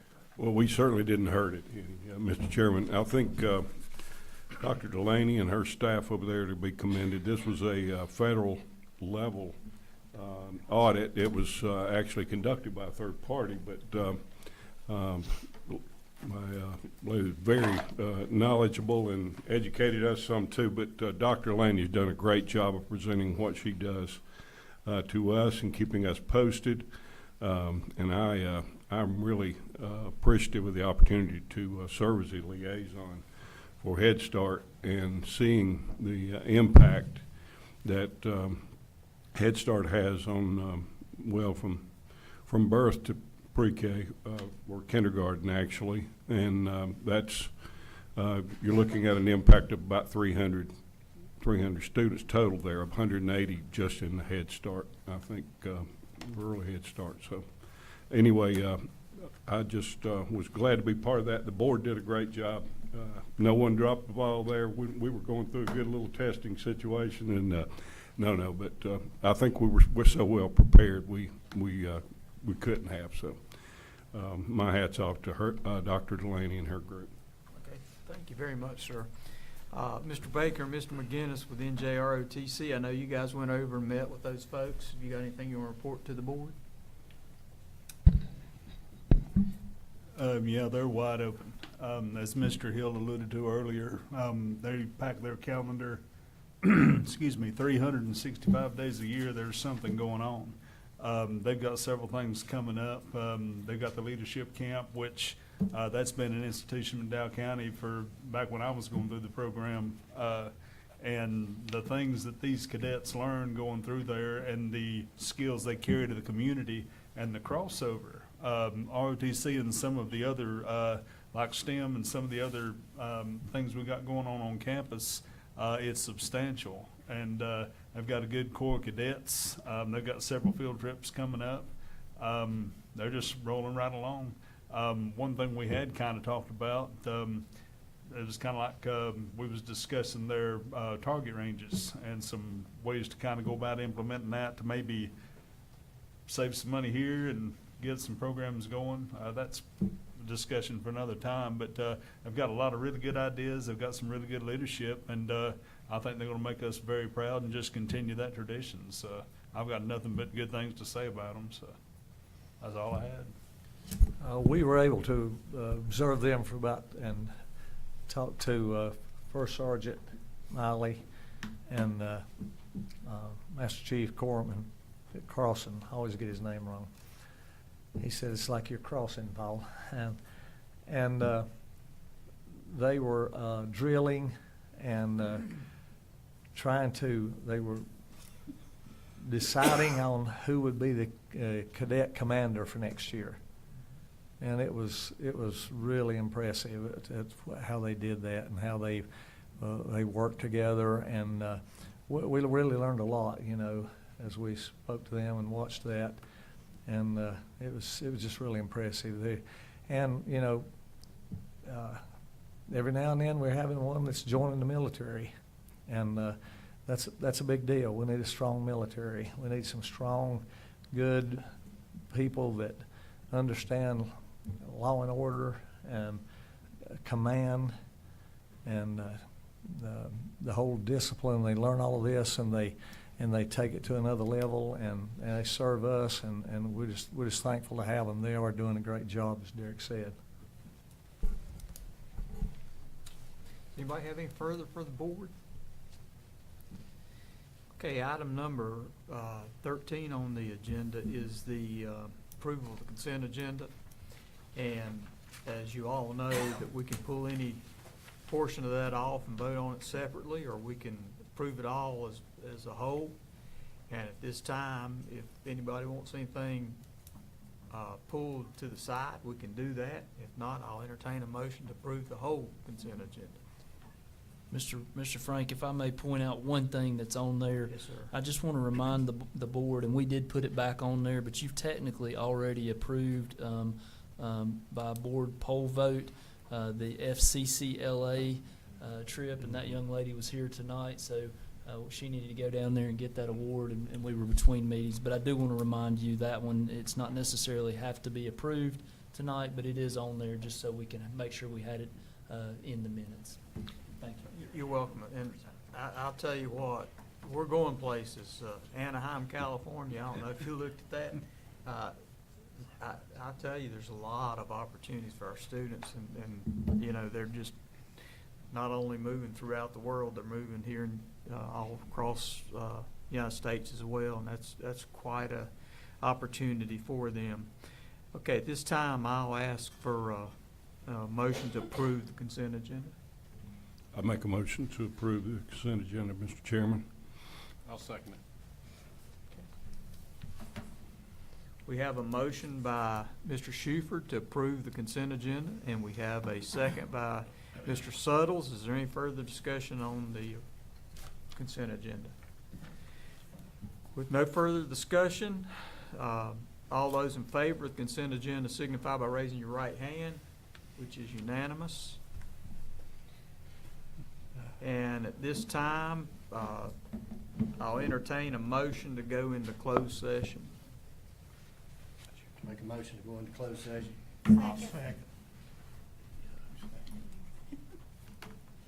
Okay, we have a motion by Mr. Barksdale to go into closed session, a second by Ms. Helms.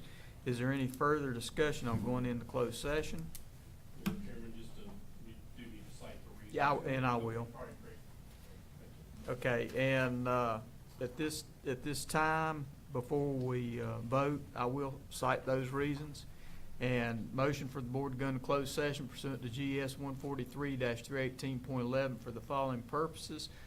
Under subsection A1, to prevent disclosure of privileged or confidential student information pursuant to 20 USC 1232G, FERPA, and GS 115C 402E, includes student discipline and student transfers and releases. And under subsection A1, to prevent disclosure of privileged or confidential personnel information pursuant to GS 115C-319-321, includes employee matters. And under subsection A5, to discuss the acquisition of real property. And under subsection A5, to discuss the terms of contract for employment, includes discussing contract terms for new employees. And with all that being said, at this time, all those in favor of going into closed session, would you signify by raising your right hand?